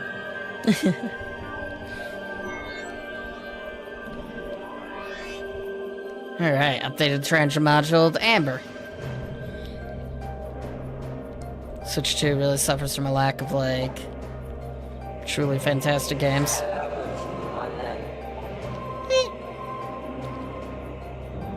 Bonanza's honestly really good. Yeah. It's like, Bonanza's really good. Prime 4 was alright, but it's also on the Switch 1 and works just fine on the Switch 1. 1.5 Decacycles go. Multiple weapon systems, definitely went out fighting. That's kind of it.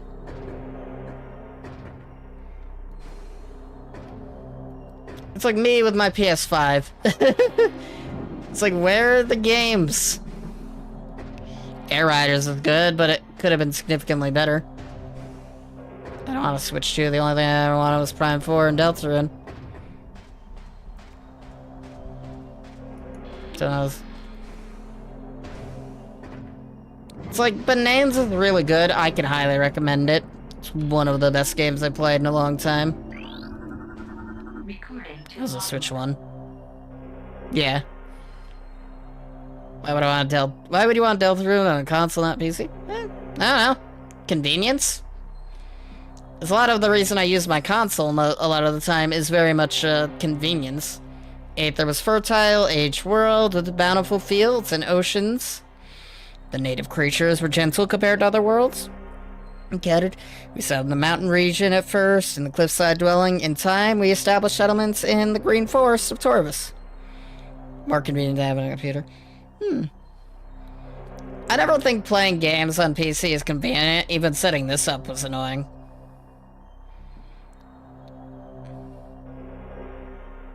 Controller and being on your couch. Yeah, exactly. I don't get that, because all of my stuff kind of has to be close together. So my consoles are right behind me, my PC is to my right, and the TV that I play my console games on is to my left.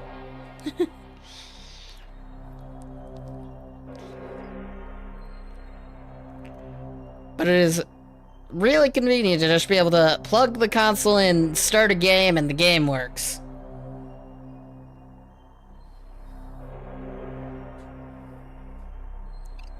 Place the mountains, company's time, and the harmony of peace are our people.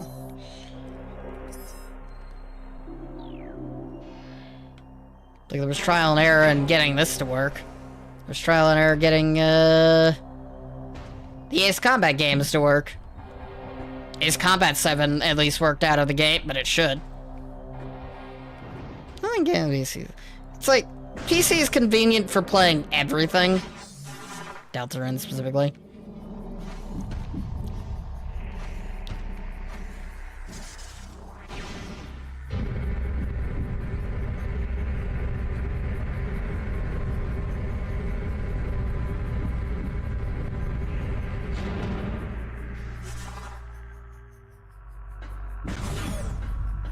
Play Deltarune. Yeah.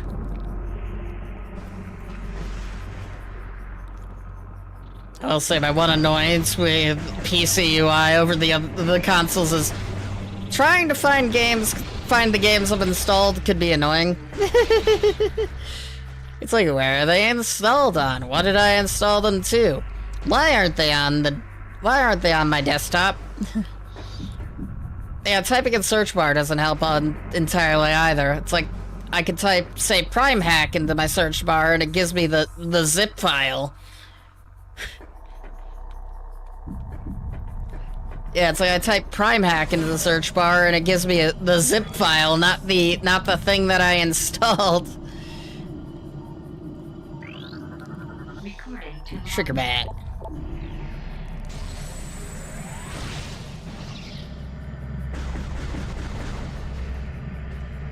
It probably wouldn't do that for Deltarune, but like, sort of my games via folders named after the launcher they come from, so I could easily find them. Fair enough. Speaking of Deltarune, who's the bigger R, the Knight or Silux? No idea. I've not played Deltarune. I need to play Deltarune at some point.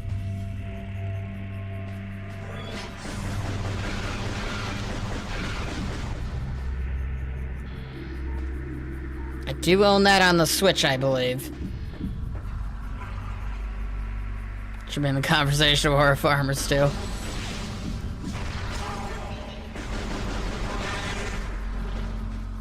You just searched it up. Out of curiosity, I'm gonna... Let's see. What's the thing that's currently on my computer? Ace Combat 7? Let's see if I get Ace Combat 7 by searching it up. It gave me the Japanese version of Ace Combat 3, but Ace Combat 7 is there under apps. Cool. I miss when Windows had the it's like I had like 8 different Ace Combat games installed in 20 different folders with the name Ace Combat, so I'm like, is it gonna get this right or is it gonna get it wrong? It got it wrong, but Ace Combat 7 was there. Honestly, I miss when the search that Deltarune on console. Why they had Del? Oh, because convenience. Yeah, it's convenient. It's like it's convenient to be able to just boot up the console and play the game. Not every PC game is like that.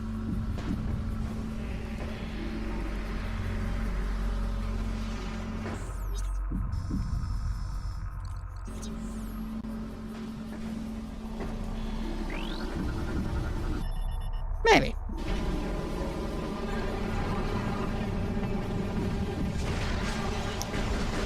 I always say there's a difference between jumping into a computer chair and staring at your screen versus just hopping on the couch and then turning on the console.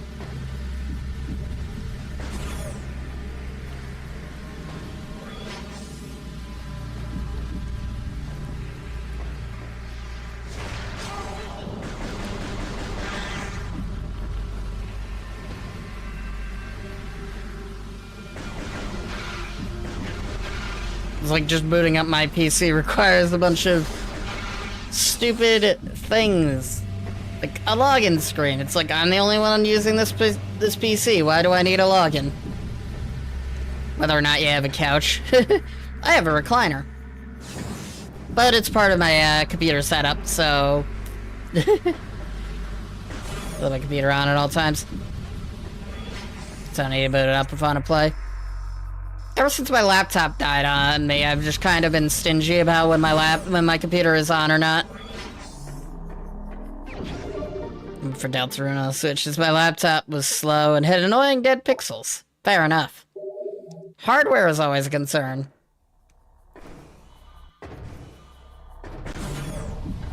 It's like everything will run on a console for the most part, you know? It's like, no matter what game it is, if it's ported to that console, it should, you know, work on that console.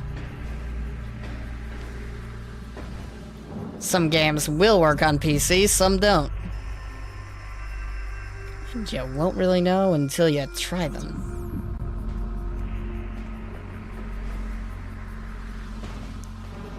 Take Project Wingman, which is a game I'm currently trying to set up for streams because it's another type of Ace Combat game. I'm glad I have it on PC because I can just mod out the stupid shit. Fair enough. Modding will always be a win.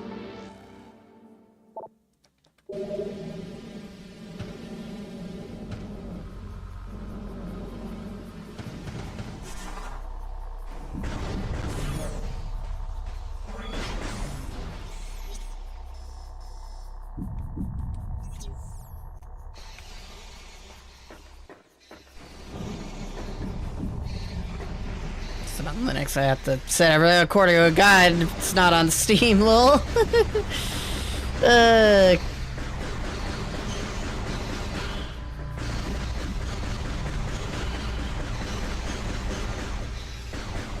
Surprisingly, my two PC monitors are not much smaller than my TV. I think one of them is a 41-inch and the other is a 38-inch monitor. One's also ultra-wide. My TV is a 45-inch. Either way, they're massive.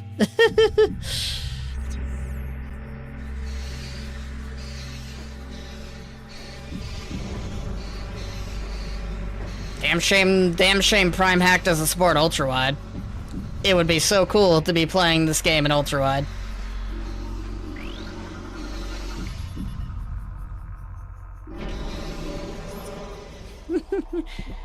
Yeah, just to give you an idea of what my monitor actually looks like, because I am cutting a massive amount of it off, I'm going to temporarily undo the transform on this, if I can.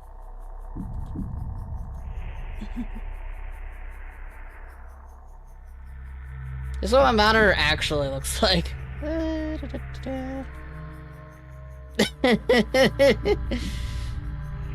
I have to do a whole lot to make this fit into OBS because it's so massive.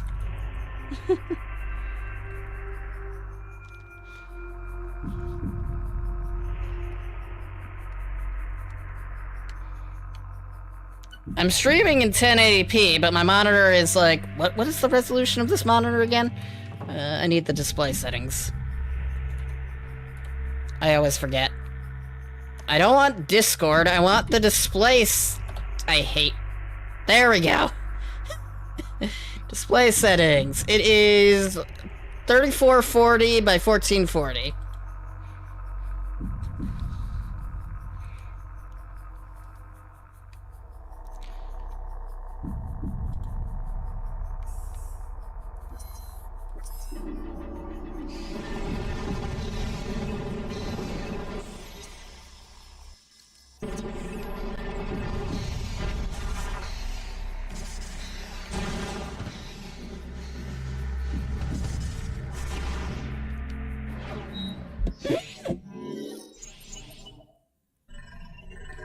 I'm essentially downscaling that resolution to 1440p.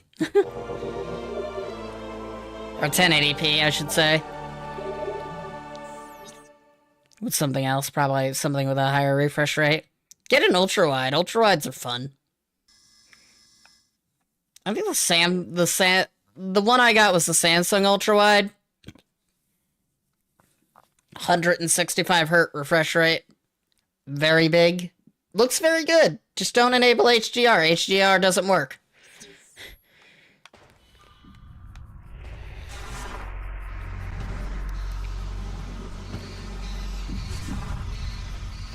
And when you get a game that supports ultra-wide, it is so cool.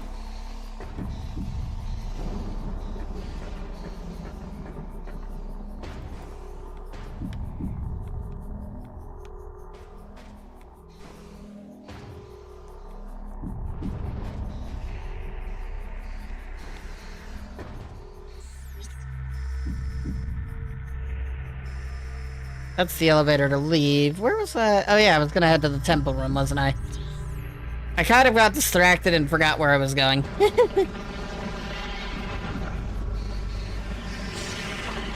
Ow! I leave you alone for a second because I don't really feel like killing y'all and you decide to hit me.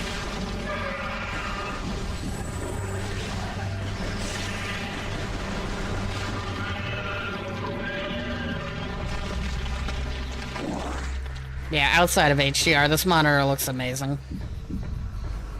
Like, I'd say it looks better than my, HDR 4K TV.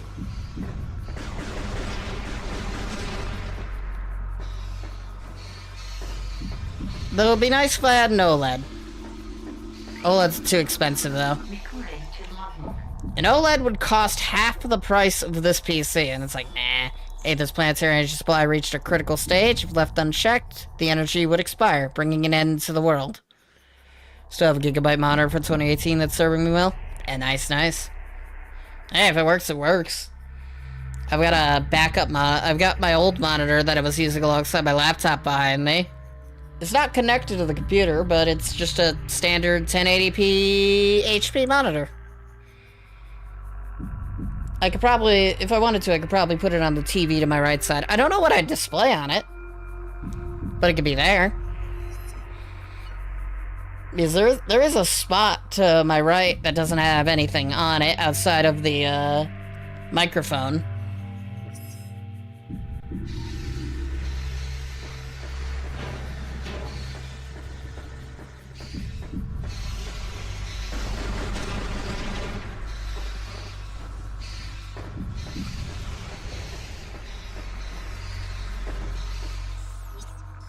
I don't know if I need a 3-monitor setup when the ultra-wide is essentially 3 monitors in itself.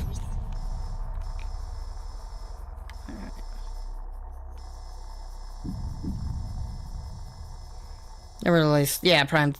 Not even as a remaster. With Switch originals. I assume they're gonna do that. I assume that's the plan at some point.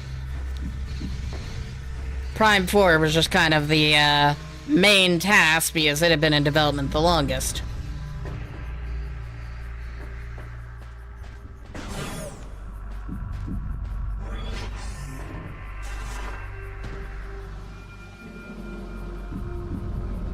Required a lot of setting up. I've had 3 monitors at one point as well, and it wasn't all that bad.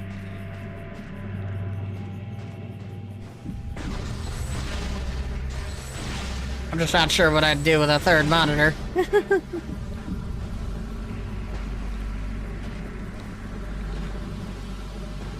Because I don't really feel like I'm lacking on screen space. No, they're actually gonna release the other primes. I assume they will. I believe it was hinted at that they plan on looking at the other primes, probably not as remakes like Prime 1, but just like standard remasters.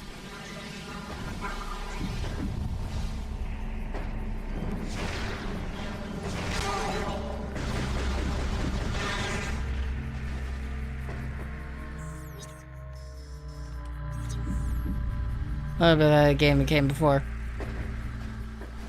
Because they don't have access to them? They don't know what's good.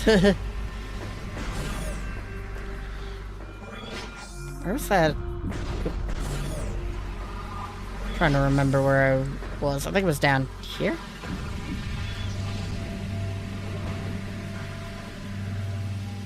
I don't know. Remasters are always popular, but they don't sell as well as main releases.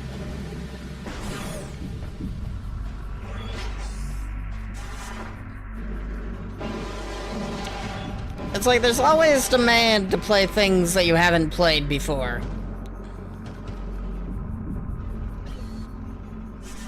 So they figured that Prime 4 doesn't have much to do with the rest of the series.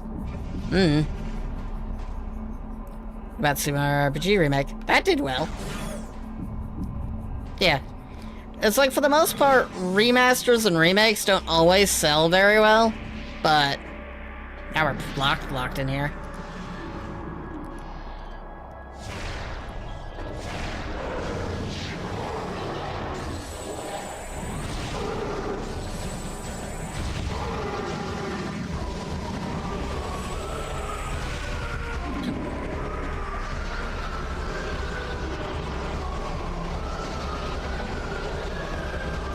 Yeah, Mario game's always gonna sell well no matter what.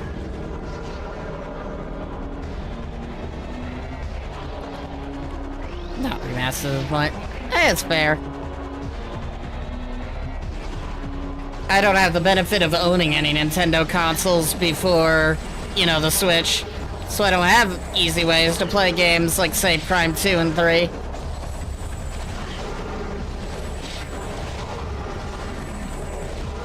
Like, I wouldn't call what I did here easy.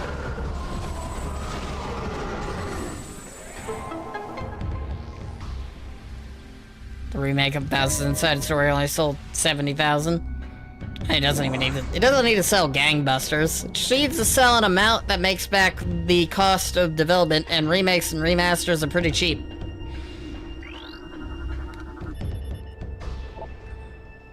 Caloric alloy. Bombs.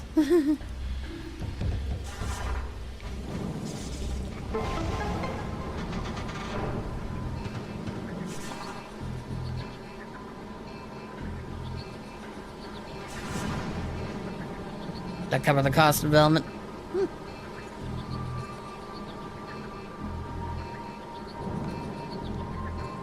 I mean, did they say it was a commercial failure? Most Nintendo games don't really have huge development costs. Alpha 3 went bankrupt months after the game released.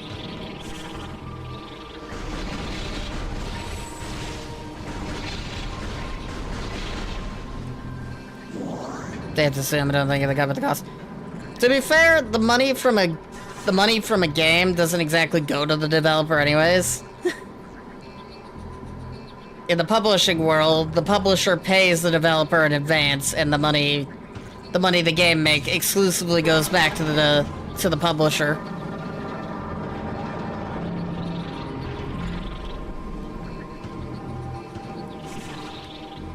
So I don't know if it's related to the game or the fact that they weren't able to get any more work past after they released the game.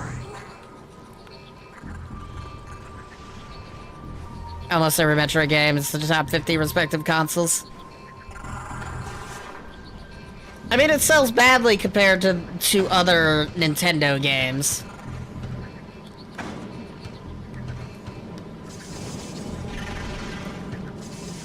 It's like, it always annoys me when I see people saying, I'm buying the game to support the developer. I'm like, unless the game is indie, if you're saying that about a AAA game, the developer ain't seeing shit. Higher than, yeah.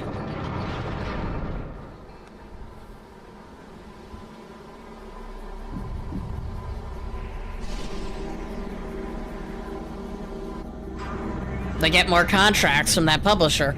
Or they get contracts from that other publisher.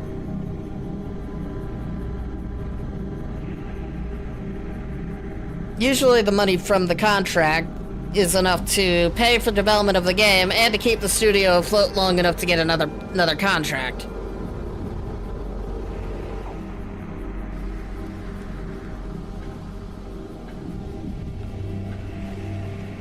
AAA is like ruthless. Like, unless you're a voice actor, you don't see royalties. You are likely to be fired for any reason. You'll be expected to work upwards of 80 hours a week of unpaid. Yeah, but like unpaid 80 hours a week of unpaid, like, overtime.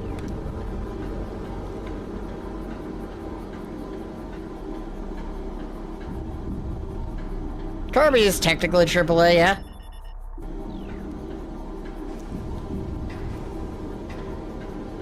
The way I look at it is if it has a publisher in the AAA space, like Nintendo, then it's probably AAA.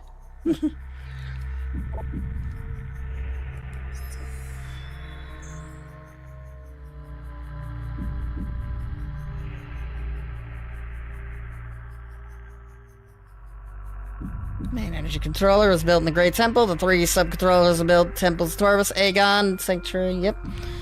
Aether radiated over the world, all needed it, and time called the precious energy light of Aether. It brought an age of peace and prosperity to Luminoth.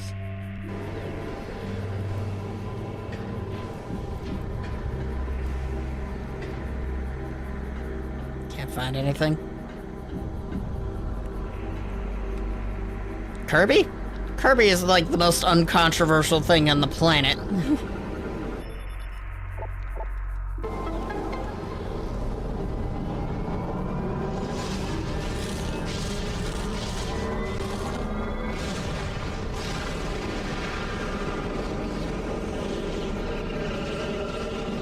Paid overtime by the company, even though they told him.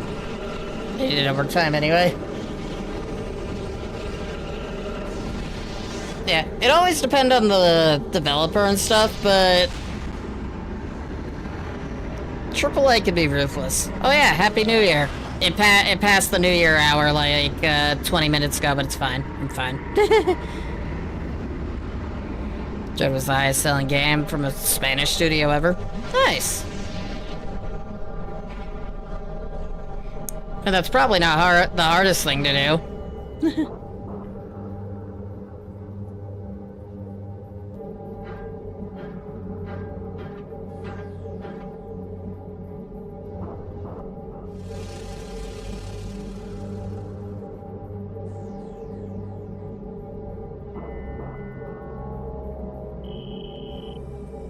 Atmosphere is dangerous.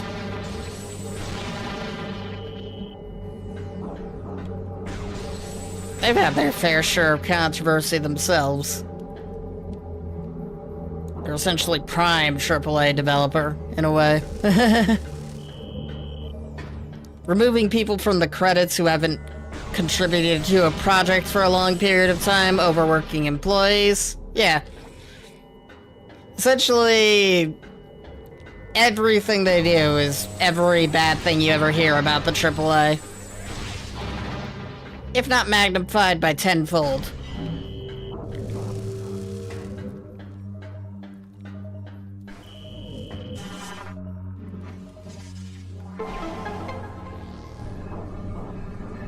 And it's not even Nintendo doing that. It's just the way Mercury Steam operates. People that made Dread. Not all of them are listed in the credits. If they weren't involved in the development for the entire development for like a specific amount of time, I forget what it was. It was like 10% of the development time or something. They don't get listed in the credits. Which is wild.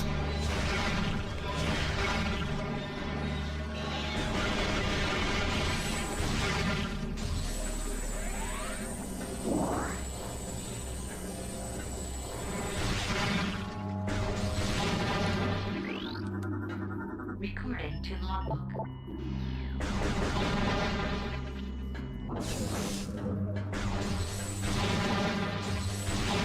I blame unprofessionalism. We're only there for the...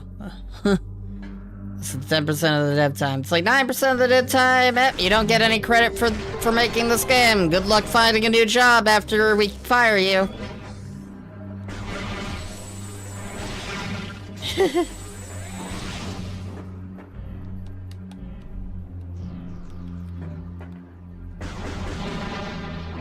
It's like credit is very important when it comes to, like, you know, getting new jobs in the industry.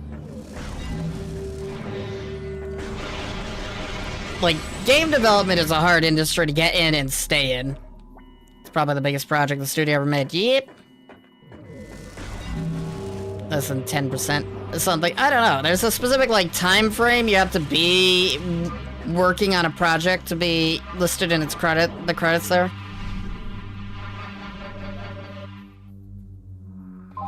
It's a guild, and it's wild. Not uncommon. Like, there's a few studios that do it, but Mercury Steam seems to be the worst I've seen.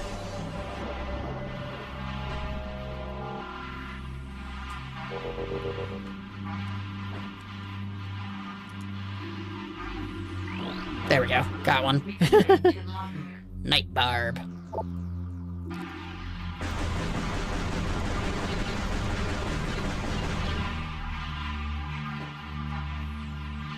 No, I did not mean to get back into the thing.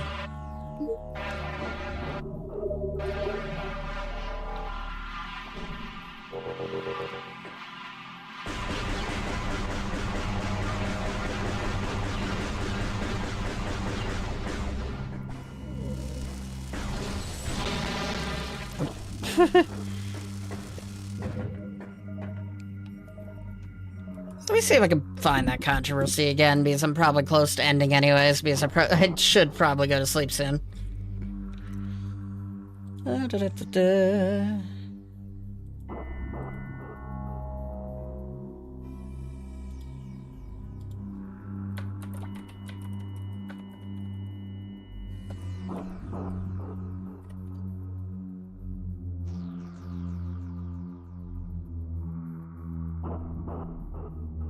Oh, Mercury Steam also worked on some of the Castlevania games as well. So, Dread probably isn't their biggest game.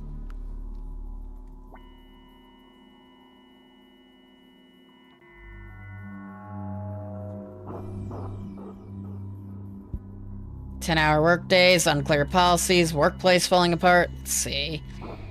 A 3D Jagos article shares an interview with Mercury Steam employees, clear example of crunch culture. According to 3D Jagos report, Mercury Steam has introduced a series of controversial HR policies and poor working conditions that hurt the team's morale in January 2025. I mean, there was something else that they did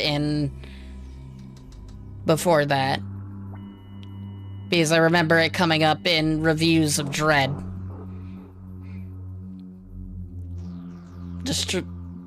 DIJ, Distribution Irregular della Giornata, which means longer hours with clear extra pay. The system allows for 1 extra hour of work per day, meaning 9-hour workdays up to 12:45 per week. Employees, the main reason given was production needs. Departments are told put even more hours, resulting in 10-hour workdays for a lot of people. This policy was never made official or written down anywhere. Instead, managers were just told to pass the message along verbally. It's actually 10-hour workdays. They're expecting 10-hour workdays. It's like, pass the message down verbally, even though they don't say they want you to work 10 hours, or that they don't have it in their policy that you should work 10 hours. If they're telling you to work 10 hours, they want you to work 10 hours. If you don't work those 10 hours, you're fired.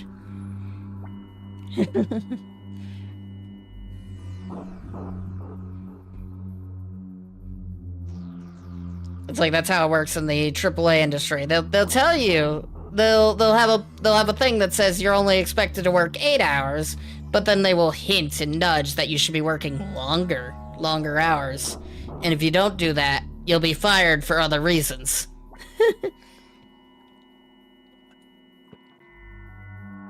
Reasons they made up. At first it said the extra hours are completely mandatory, without distinguishing between those. Need for overtime, kind of crisis. 10 hours a day. What was I'm trying to find the old information, because that's kind of new. Mercury Steam denies accusations of poor working conditions.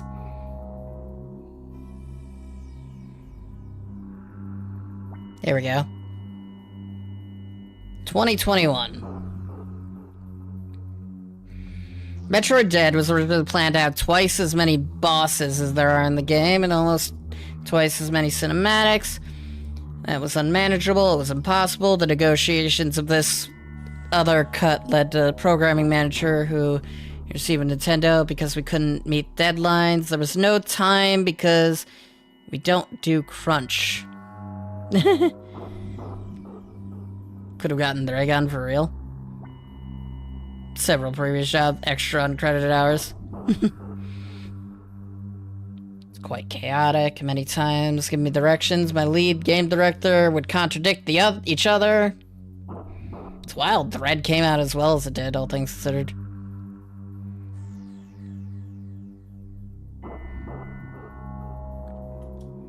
Honestly, it's wild that Mercury Steam has existed for as long as it did.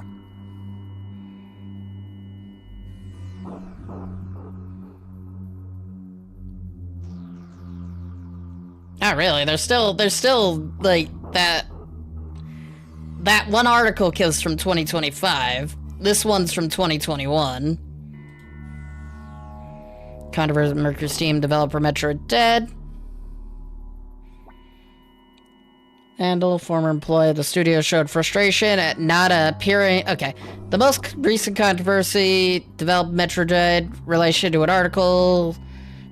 Several former employees of the studio show their frustration at Nintendo. Oop, why did that open Steam? Nintendo game in absence of several workers. The studio assured that the company's policy states that only employees who remained at the studio for at least 25% of the development time are credited. The studio policy requires that anyone must work on the project at least 25% of the time of the total development of the game to appear in the final credits. We read the text, of course, exceptions sometimes made when exceptional contributions are made. Metroid dead. I think Retro is going to be fine. Retro has always been a well-oiled machine. It's just... Mercury Steam's a mess.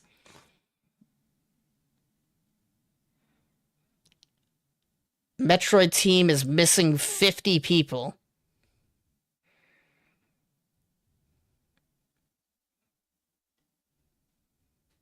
Damn. So there's 50 people who were not credited, and why is it not accepting input? There we go, from the controller. They cooked with Dread. Even though apparently that was the whole development of that was a mess. Retro didn't cook with 4. Bandai Sabotage or not. I mean, 4 is still a half-decent game, regardless. It just has the unfortunate reality of having to be compared against Dread.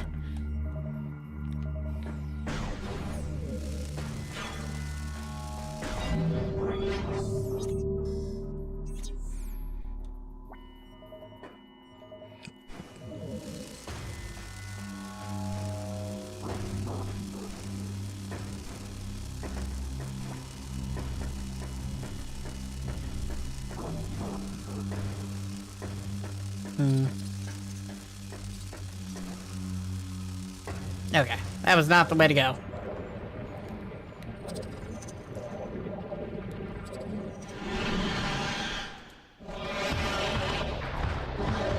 Similar incompetence on Nintendo had a fixed thing during Prime 1 development. That's mostly just the CEO being terrible, so they bought the company from him, which ended up working out for them. We don't exactly have that same luxury with Mercury Steam, because they're still more or less independent.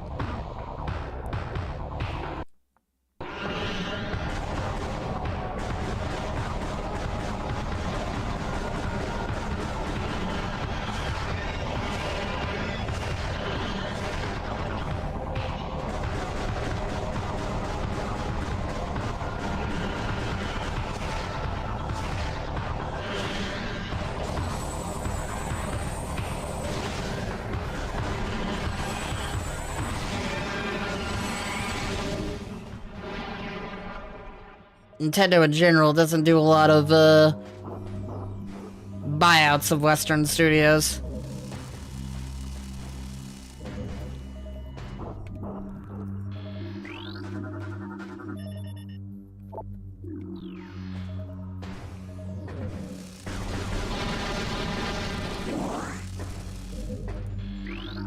Blunk. Lightbringer. I love that its name is Lightbringer. What attacks are it not immune to? That's what I'm curious about.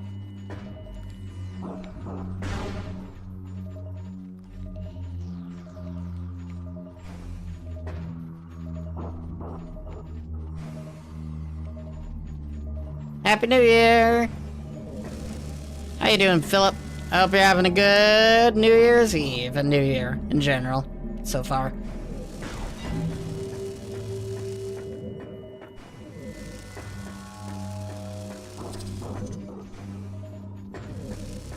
Yeah, despite just getting into the Toy series, you do it. Yeah, I look into a lot of things. Then just need to do something. Fair enough. It's like I like looking into things, and even if I don't look into it, that information ends up on my lap in one way or another.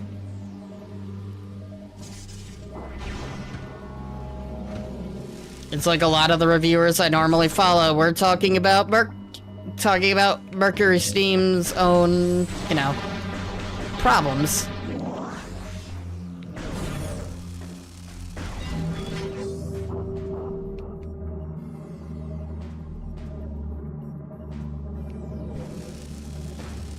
I go to work in the morning. That's all I got for New Year's Day. And I was hanging out with friends for a bit online.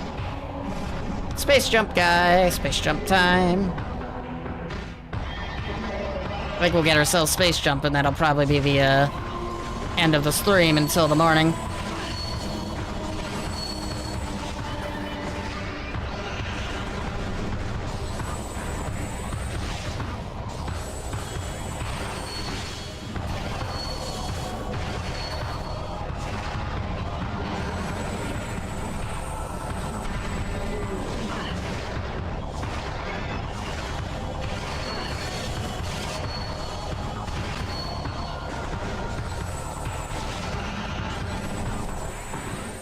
Dun-dun.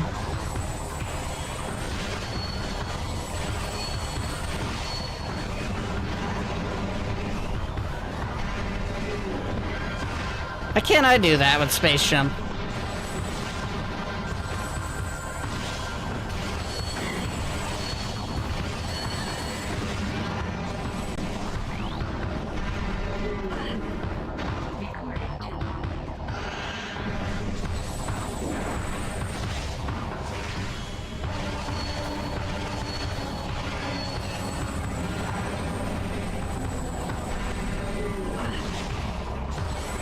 Da-da-da.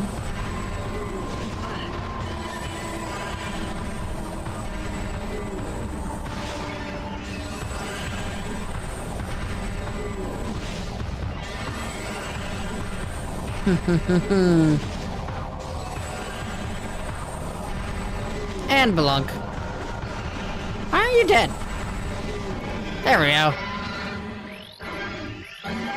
Powerful with the enhanced jump abilities. Shockwaves and force fields. Why can't I do that with Space Jump?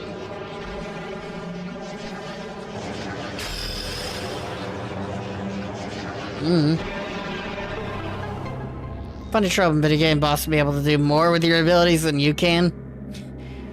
Like that one boss who was the one boss earlier with Bomb just being able to do things that you wouldn't be able to do until Prime 4. Hypothetically. Who knows, maybe you could toss your bombs in Prime 3. I'll find out when I get to it.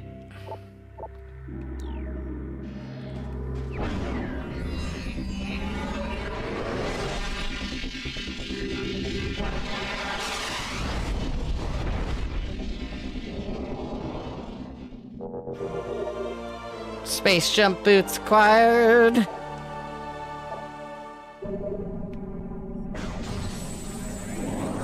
And then I need to debate if I want to do other M or not.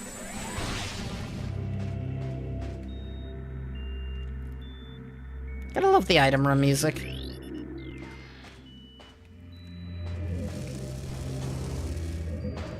Do, do, do.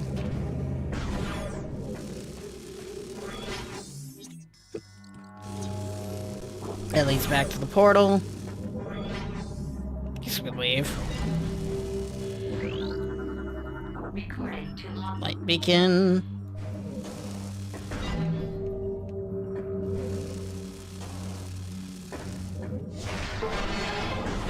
It's like we could get the first key, which is never a bad option. But it's not a huge benefit to getting it now versus getting it later. 3 keys are required. One of them is over here. And then the other 2 I've got to access from the pirate base.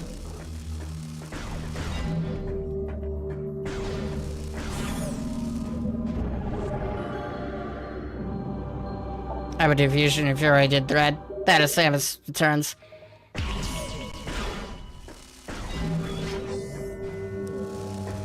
I guess one downside is there isn't really an easy way to do Samus Returns. Even with, say, Citra.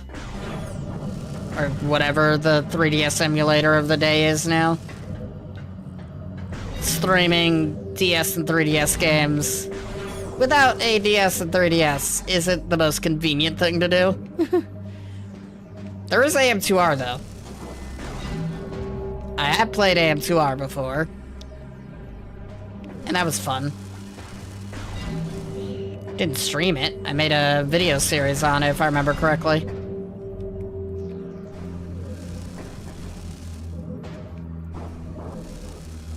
Oh, good. Enemy.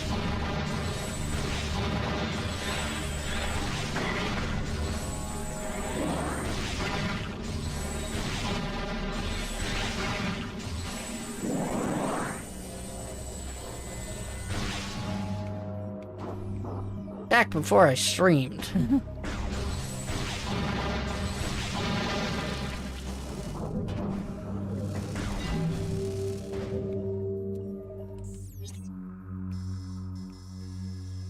What's that, It's up here, right?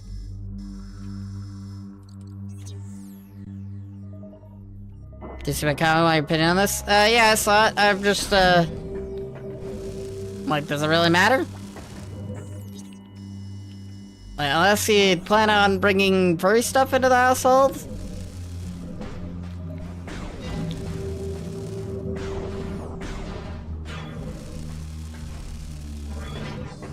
I don't think it's hugely important. Oh, that's not the direction I want to go. Samus Returns is kind of a precursor to what Mercury Steam did with Dread, but Antera is good. Yee. It's like, I'll see if I can get Samus Returns to work, that's for certain. Because I'm morbidly curious to see what, you know, Samus Returns is like.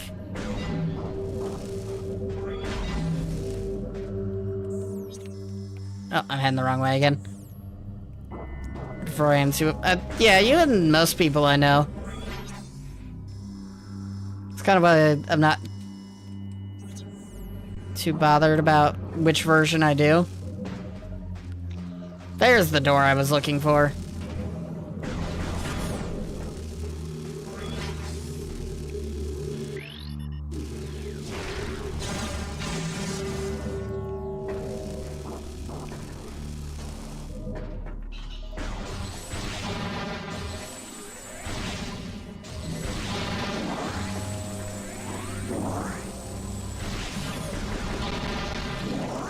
More fireworks, gotta love the fireworks.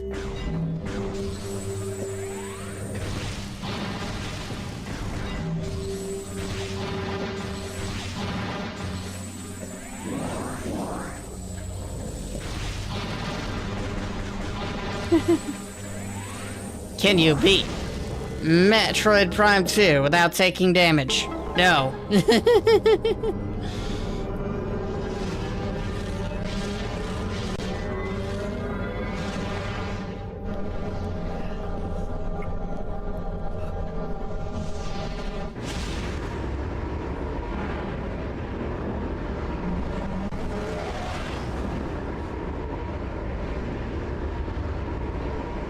Did have Dread foreshadowing, yeah. I'd imagine they would do that.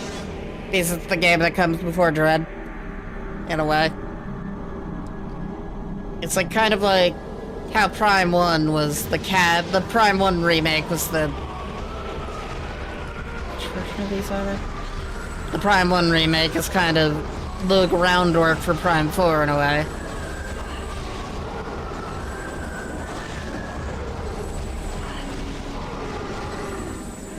Samus Returns is going to be the groundwork for Dread.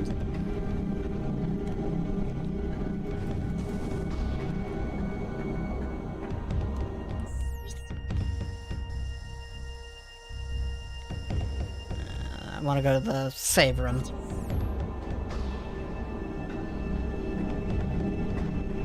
Logic says save room is this way.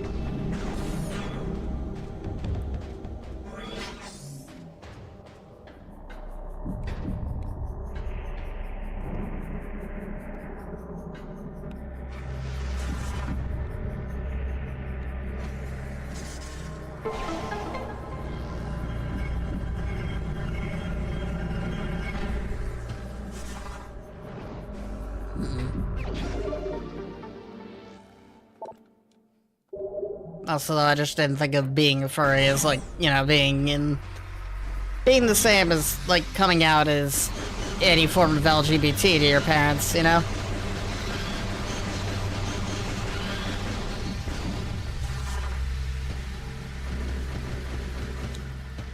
Granted, I just don't have that experience.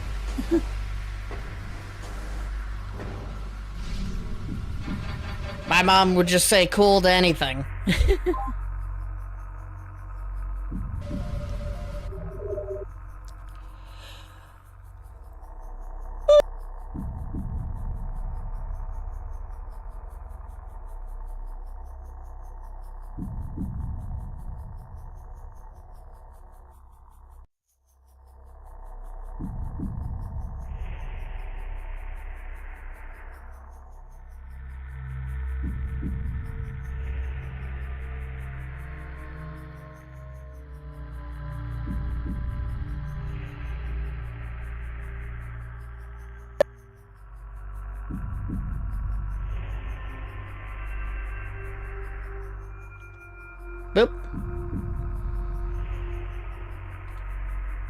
Have I been muted that whole time?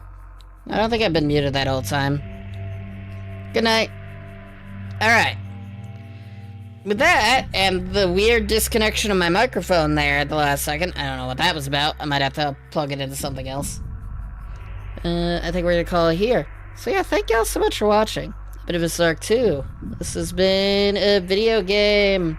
Hope all of you have a happy new year, and let's see if we can raid.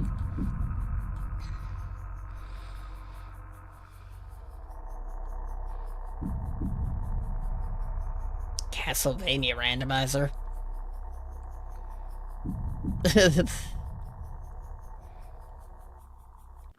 Paws, claws, withering waves, power wash simulator.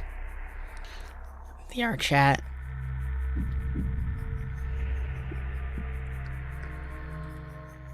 Let's go read Seahawk. They're a good bean. They're a good friend. And they're doing the VR chat for the 2025s. So yeah, thank y'all so much for watching. I've been Evis Art 2. This has been a video game. I hope y'all have a wonderful night now, and bye-bye, and Happy New Year.